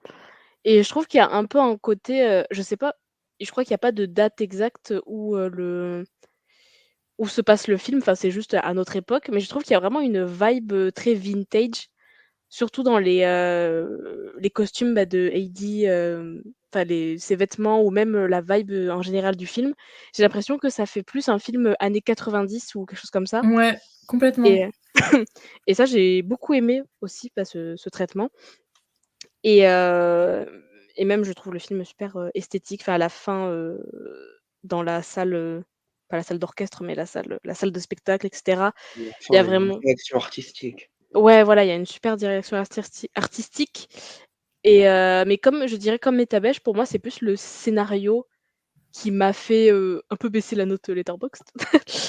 Même si j'ai beaucoup aimé, c'est vrai qu'en fait, au final, le scénario, je m'en entre guillemets, «je m'en moque» un peu parce que, comment dire? Je sais ce qui va se passer, en fait. Je sais la finalité du film, finalement, mais je veux savoir comment la finalité va arriver. C'est ça que je trouve intéressant. Donc oui, je trouvais le scénario un peu prévisible, mais j'ai grave aimé et comme a dit Metabêche, moi j'aime beaucoup aussi le fait de pas utiliser de screamer, mais d'incorporer l'horreur, en arrière-plan. Ça j'adore, ce procédé et je trouve que c'est ce qui fait vraiment peur finalement. Donc voilà, j'ai beaucoup aimé. Personnellement, c'était mon deuxième film de Rob Zombie. J'ai commencé avec un mauvais Rob Zombie, son dernier, je crois, The Monsters, qui est inspiré de la télé, de la série télé des années, je ne sais combien, mais une série télé qui date un peu, on va dire. Avant 2000, quoi, au minimum. Peut-être même avant les années 90, mais bref, j'ai un sacré doute, je vais regarder pendant que je dis le reste. The Monsters, c'était un film vraiment très très kitsch, genre vraiment, c'est-à-dire que il y avait des néons partout, mais ultra peu subtils. Il y avait les acteurs étaient catastrophiques. Alors série de 1964, donc c'est bien avant 2000, mais c'est bien que c'est parce que je vois les photos là, du coup. Mais alors Lord of Salem, que je vais reprendre les mots de Manon malheureusement, mais ils étaient super bien choisis. C'est très hypnotisant et c'est très ensorcelant en effet. C'est vraiment incroyable sur ces points-là. C'est-à-dire que avec la musique qui petit à petit nous emporte. Le scénario, j'ai bien aimé. Je trouve que c'est du prévisible et du classique, mais du bon prévisible et du bon classique. Pour comparer, alors les films ne se ressemblent pas du tout, mais à un film dont on a parlé juste avant, Oculus, en fait, pour moi, c'est pas du tout pareil, mais je veux dire, c'est des films très classiques, très prévisibles, mais qui, dans leur déroulé, sont tellement bien faits, tellement bien conçus. La mise en scène de Lord of Salem est excellente. En fait, comme a dit Koyou, en fait, c'est un où bon, au pire, voilà, quoi, tu t'en fiches un peu, quoi. Au pire, si tu dois passer au-dessus, tu passes au-dessus. Mais là, c'est hyper. Les relations entre les personnages sont plutôt bonnes, mais c'est surtout concentré en fait sur Sherry Moon Zombie, dont la performance est exceptionnelle, qui petit à petit, en fait, elle se renferme. Il y a des scènes, une scène où elle est allongée dans son lit vers la fin. Pas à la fin, mais genre, pas les moments où il y a les visuels rouges, tous les trucs ésotériques et tout. Mais où en fait, elle semble, en fait, on dirait presque un cadavre, en fait. On dirait Thanatomorphose pour ceux qui ont vu le film.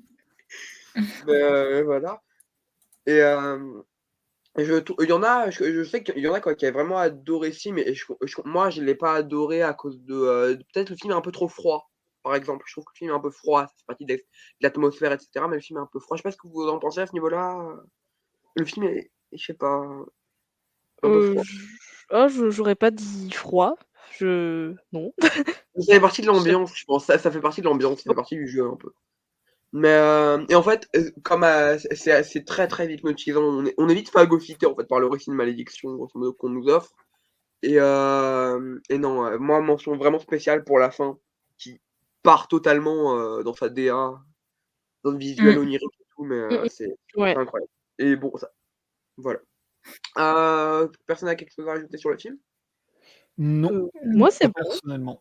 Et bah, je vais passer au dernier film de la sélection Blue Mouse, qui est le mien, du coup, The Hunt, de Craig Zobel, un film qui a carrément fait réagir Donald Trump, pour vous dire à quel point le film a fait parler de lui. D'ailleurs, ça a été un argument de vente, d'ailleurs, tellement à un moment donné. C'est étonnant. Quelle surprise. Et du coup, le film, il voulait interdire le film aux États-Unis et tout, bah, bon, il pouvait pas, mais Ah, il voulait l'interdire, et cetera. Et en fait, de quoi ça parle, The Hunt? C'est des gens qui vont se réveiller dans une espèce de forêt, on va dire, pas au centre d'une forêt, enfin, c'est plutôt un terrain d'herbe, mais il y a une forêt juste à côté, quoi. Mais sur un terrain, ils vont tous être bâillonnés, grosso modo. Il va y avoir un caisson d'armes, et leur main est attachée et tout. Il va y avoir un caisson d'armes au milieu avec des clés pour ouvrir leur bâillonnement, etc. leur lien, quoi. Et en fait, du coup, ils vont devoir survivre parce qu'en fait, ils se font chasser. The Hunt. Ah, ah, ah, le titre, quoi. J'ai trouvé ce film, alors c'est pas franchement très subtil, on va pas se mentir, mais c'est tellement bien fait, c'est tellement jouissif, c'est tellement drôle et puis le propos, chez Blumhouse, pour une fois que c'est bien fait, pour une fois, parce que, You No Man, par exemple, qui est un film, Craig Zobel, je pense qu'il a aussi une bonne quarantaine, peut-être trentaine, quarantaine, mais tu sens qu'il fait pas un film, pour pour plaire, à certaines personnes et tout. Lui, tu sens que c'est sincère, là où, You No Man, c'était pas sincère du tout. Là, The Hunt et d'ailleurs la plupart des films Blumhouse, malheureusement, sont pas très sincères dans leurs propos, hein, malheureusement, c'est souvent ça. Et là, The Hunt, en fait, ça comment dire, comment parler du propos? En fait, c'est très politique, genre dans le sens, il y a je veux pas trop, spoiler le propos, mais ça confronte pas mal de partis politiques et cetera, pas directement, mais en sous-texte et cetera. Genre, il y a notamment, des scènes où en fait, les personnages, c'est pas subtil pour un sourd, genre se balancent des phrases l'un après les autres. Genre, tu as la scène, de l'épicerie avec Mmh les 2 mh. personnes âgées, où en fait, ils s'entrebalancent des phrases, genre ils disent des trucs genre: «On est en Amérique» et tout, tu vois? Mais genre, je balance la phrase la plus cliché possible, comme ça vous voyez un peu le genre. Mais, où notamment il y a des trucs d'État et cetera. Là, je peux pas trop spoiler malheureusement, mais il y a notamment vers la fin, genre quand tu as l'explication, je peux pas, c'est difficile d'en parler, je marche un peu sur des œufs, mais, où en fait tu as comment elle s'appelle? L'actrice est ultra connue, je pense elle joue le personnage d'Athéna, je me rappelle le nom de son personnage et Hilary Swank. Hilary Swank, voilà, Hilary Swank. Et du coup, elle, en fait, elle va dire: «Oui, mais grosso modo, en fait, nous, si on fait ça, c'est parce que» je dis pas de quel côté elle est, comme ça spoile pas. «Si on fait ça, c'est parce qu'en fait, vous avez dit qu'on allait faire ça, du coup, on l'a fait». Sauf que du coup, l'autre en face, elle est un peu en mode, «Oui, mais en fait, vous auriez pu ne pas le faire justement pour pas donner raison». Bref, c'est assez drôle et tout, il y a, et surtout, c'est très bien fait. Le montage est très bien, les plans de caméra sont très bons, c'est très iconisant. C'est-à-dire que ça légendarise un peu le personnage principal, joué par, là, j'avais son Betty Giplin, qui, en fait, globalement, c'est une militaire ultra badass, et tout. Et le film est super drôle. Là aussi, il y a plein de scènes qui me viennent à l'esprit, mais la scène du cochon, quand juste avant cette scène-là où bon, petit spoil, il va mourir grosso modo. Dans cette scène-là, les personnages sont en train de discuter. En fait, justement, c'est un film qui enchaîne et c'est ça qui est bien, genre ça enchaîne les discours, ça enchaîne les scènes d'action. Il y a pas de temps mort, mais ça a un propos. Donc c'est pas un film d'action vide et tout, même si ça aurait pu gagner en subtilité. Mais gars, c'est un bon Blumhouse, c'est même un excellent Blumhouse, on va pas s'en plaindre.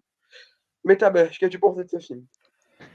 J'en ai j'en ai tiré un très bon moment, mais je Mais comprends je suis pas convaincu par son titre, de film d'horreur. Je l'ai vraiment vécu comme une grosse comédie qui grosse tape thriller un peu d'explosion. sur, des 2 côtés, qui dénonce des trucs et qui tape sur tout le monde, mais qui essaye d'être drôle. Mais j'ai pas trop vu l'horreur là-dedans. C'est plus, ouais, il y a des gens qui meurent, quoi, mais c'est pas ça en La fait vie, pas quoi. un vrai film d'horreur pour autant. Mais, j'ai passé un bon moment et aussi parce que je suis fan de ce concept de presque battle royale, hein, où on se balade Ah, avec des armes, on est droppé n'importe où et on se C'est balade et Fortnite on finalement. ouais, c'est d'ailleurs, ça, c'est tu as utilisé le mot concept, mais ce qui est bien pour une fois dans un Blumhouse, c'est que c'est pas qu'un concept. C'est ça justement qui ouais, sert le film. c'est vrai qu'il y a un concept, mais il y a un sujet derrière qui Ouais, dénonce c'est ça. et j'aime bien. J'ai passé un bon moment, mais j'en tire pas grand-chose. Bravo pour les blagues, bravo pour avoir dénoncé des trucs Ah et ouais, c'est bravo clair, Fortnite. les studs, ils sont magnifiques. Koyou, qu'en as-tu pensé? Moi j'ai beaucoup aimé. En fait, ce que j'ai beaucoup, beaucoup aimé, en fait, c'est surtout la scène enfin les scènes d'ouverture où finalement on ne sait pas qui va être le personnage principal. C'est pas trop un spoil vu que c'est dans les premières minutes du film. Mais, ça j'ai beaucoup aimé ce procédé et puis en fait, comme disait Metabel, c'est surtout, très divertissant et je trouvais que c'est ça justement qui manque un peu au film, Blumhouse. C'est surtout de se divertir et de passer un bon moment.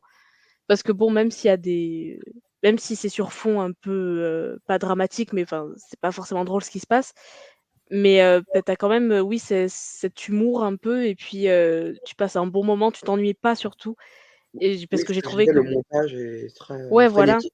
Genre, les plans de caméra, il y a tout pour divertir, en fait, vraiment, c'est Mais ouais, voilà, et c'est en fait, c'est ce qui manquait, par exemple, aux films, dont on a mmh. parlé dans les mauvais films. C'est justement cette dynamique, bon, même si c'est pas exactement le même genre, vu que les autres, c'est plus horrifique drame, mais c'est possible, quoi. Et The Hunt, j'ai trouvé ça super, je me suis pas ennuyée une seule seconde.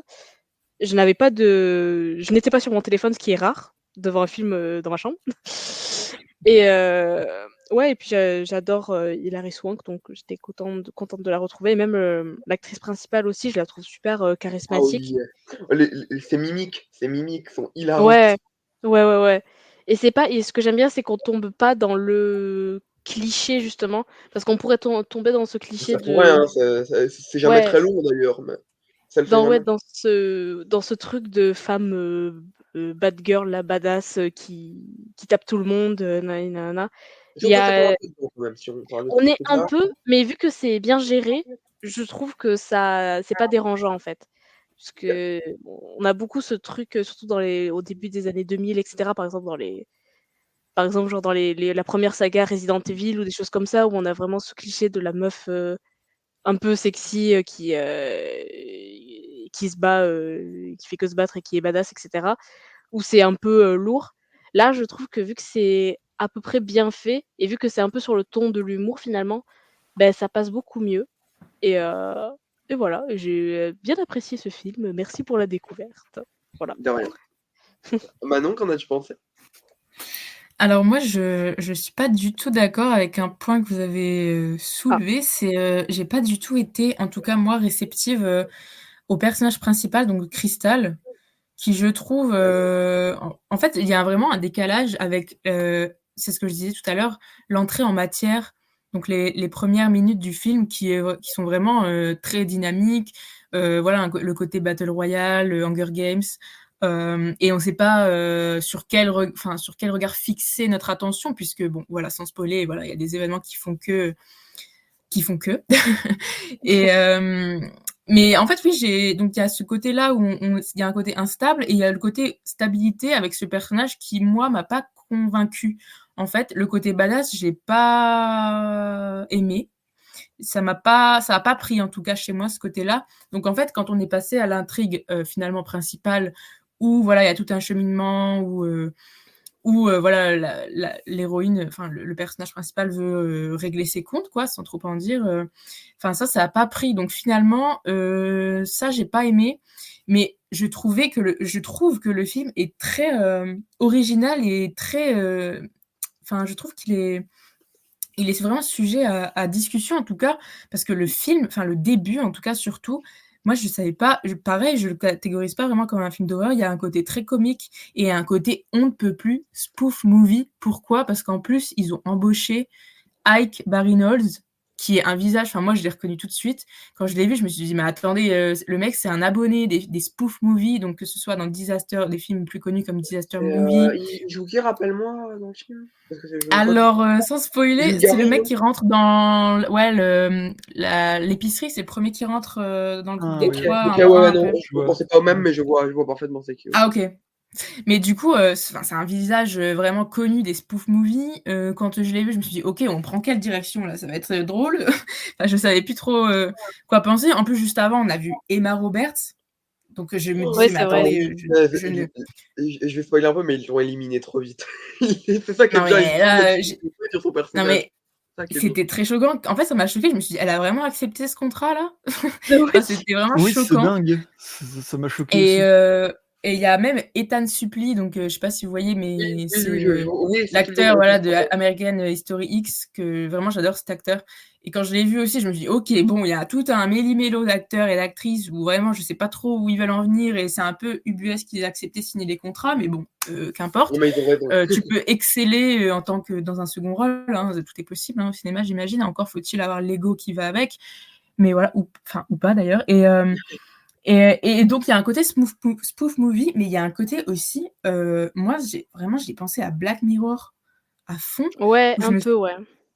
en plus il y avait un cochon, donc ça n'a pas aidé. Donc je me suis dit: «Oh purée», enfin je savais pas trop sur quel pied danser au début et en fait après par la suite malheureusement ça m'a pas vraiment plu. avec l'héroïne, donc Crystal.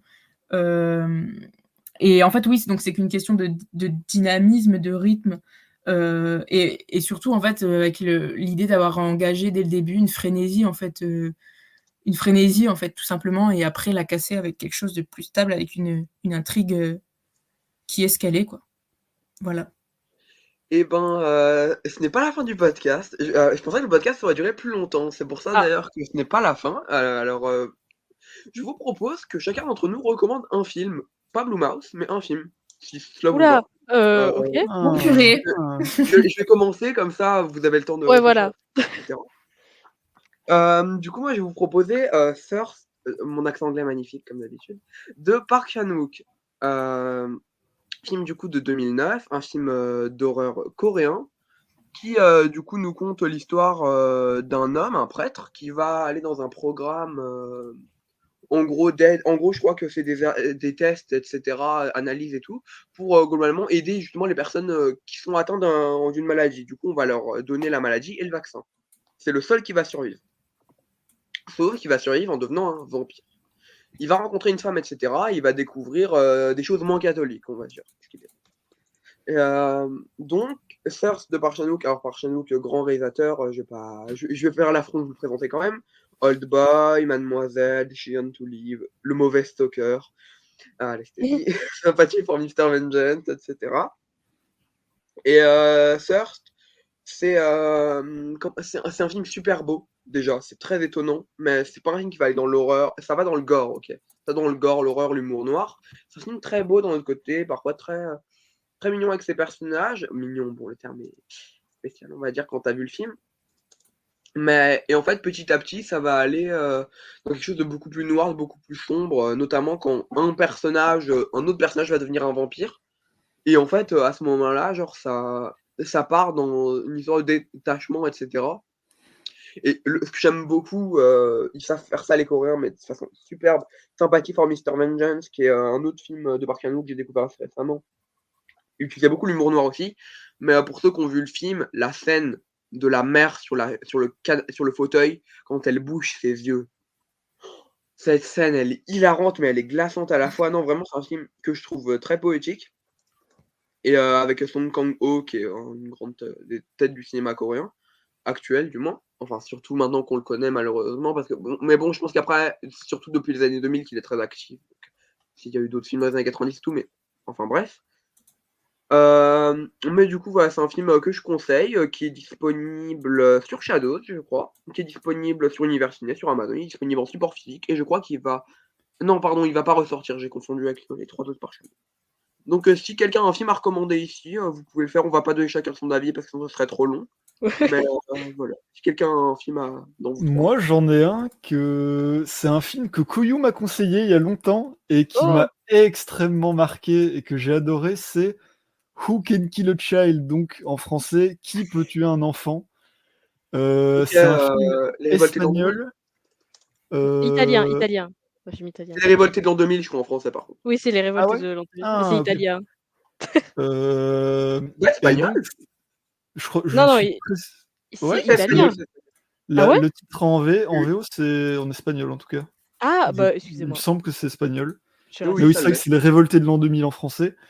C'est l'histoire d'un couple qui va en vacances sur une île en Espagne et qui se retrouve dans un petit village sur cette île qui est étrangement désert. Et je n'en dis pas plus, hein, je vais pas plus vous spoiler, mais c'est un film qui nous met face à des dilemmes, mais qui arrive à nous marquer très très bien et très facilement par ce qu'il raconte.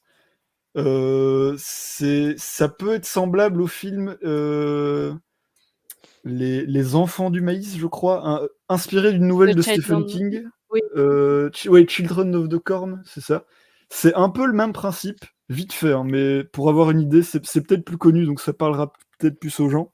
Mais ça a un peu le même principe, mais je trouve en mieux, en bien mieux ficelé, bien plus prenant, et le casting est génial. Je trouve que je ne connais pas les acteurs, mais ils m'ont tous les deux extrêmement convaincu.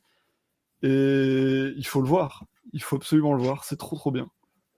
D'accord. Entre Manon et Koyou, quelqu'un a un film à recommander peut-être? Comme Oui, tu veux, Manon. mais Vas-y, vas-y, vas-y, je te laisse.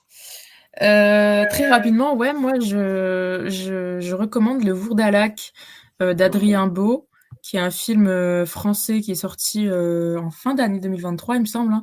Et je trouve, enfin, pour le coup, ça n'a, en termes de style et tout ça, ça n'a rien à voir avec Blumhouse. Mais peut-être par le genre de l'horreur, en tout cas, moi je trouve que c'était un film très très intéressant. C'est en fait c'est une adaptation en plus d'une nouvelle ou d'un roman d'Alexis Tolstoï qui a été écrit bien avant Dracula déjà, et il s'agissait déjà de parler de vampires en fait. Donc, donc ouais, moi j'ai trouvé que ce film était un peu plus intéressant, et en fait on n'en parle pas assez, donc c'est l'occasion de le découvrir et de vous le proposer. Et oui, moi je trouve qu'il y avait une proposition vraiment ultra originale dans ce film. Je peux pas en dire plus parce que j'ai pas envie de spoiler. D'un côté, j'ai envie de dire ça passe ou ça casse parce qu'il y a des choix esthétiques et de décors qui ont été faits et pris. Et moi, je trouve que ne serait-ce que pour avoir osé les avoir pris, ce film mérite d'au moins être vu. Donc voilà, Le Vourdalac d'Adrien Beau, si c'est ma recommandation. Excellent film de l'année dernière. Koyou, un petit film Euh, à recommander? oui. Alors, vu que j'étais au festival Grindhouse la Ah semaine super. dernière, j'ai vu un des films qui était en compétition, qui s'appelle The Complex Forms de Fabio Dorta. C'est son premier film, c'est un film italien où donc je vais pas trop spoiler, mais c'est un homme qui a perdu son travail, qui va être embauché dans une entreprise où contre de l'argent, il devra se faire posséder par des créatures. Et en fait, plus tu restes longtemps dans cette demeure où tu te fais posséder, plus tu es payé plus.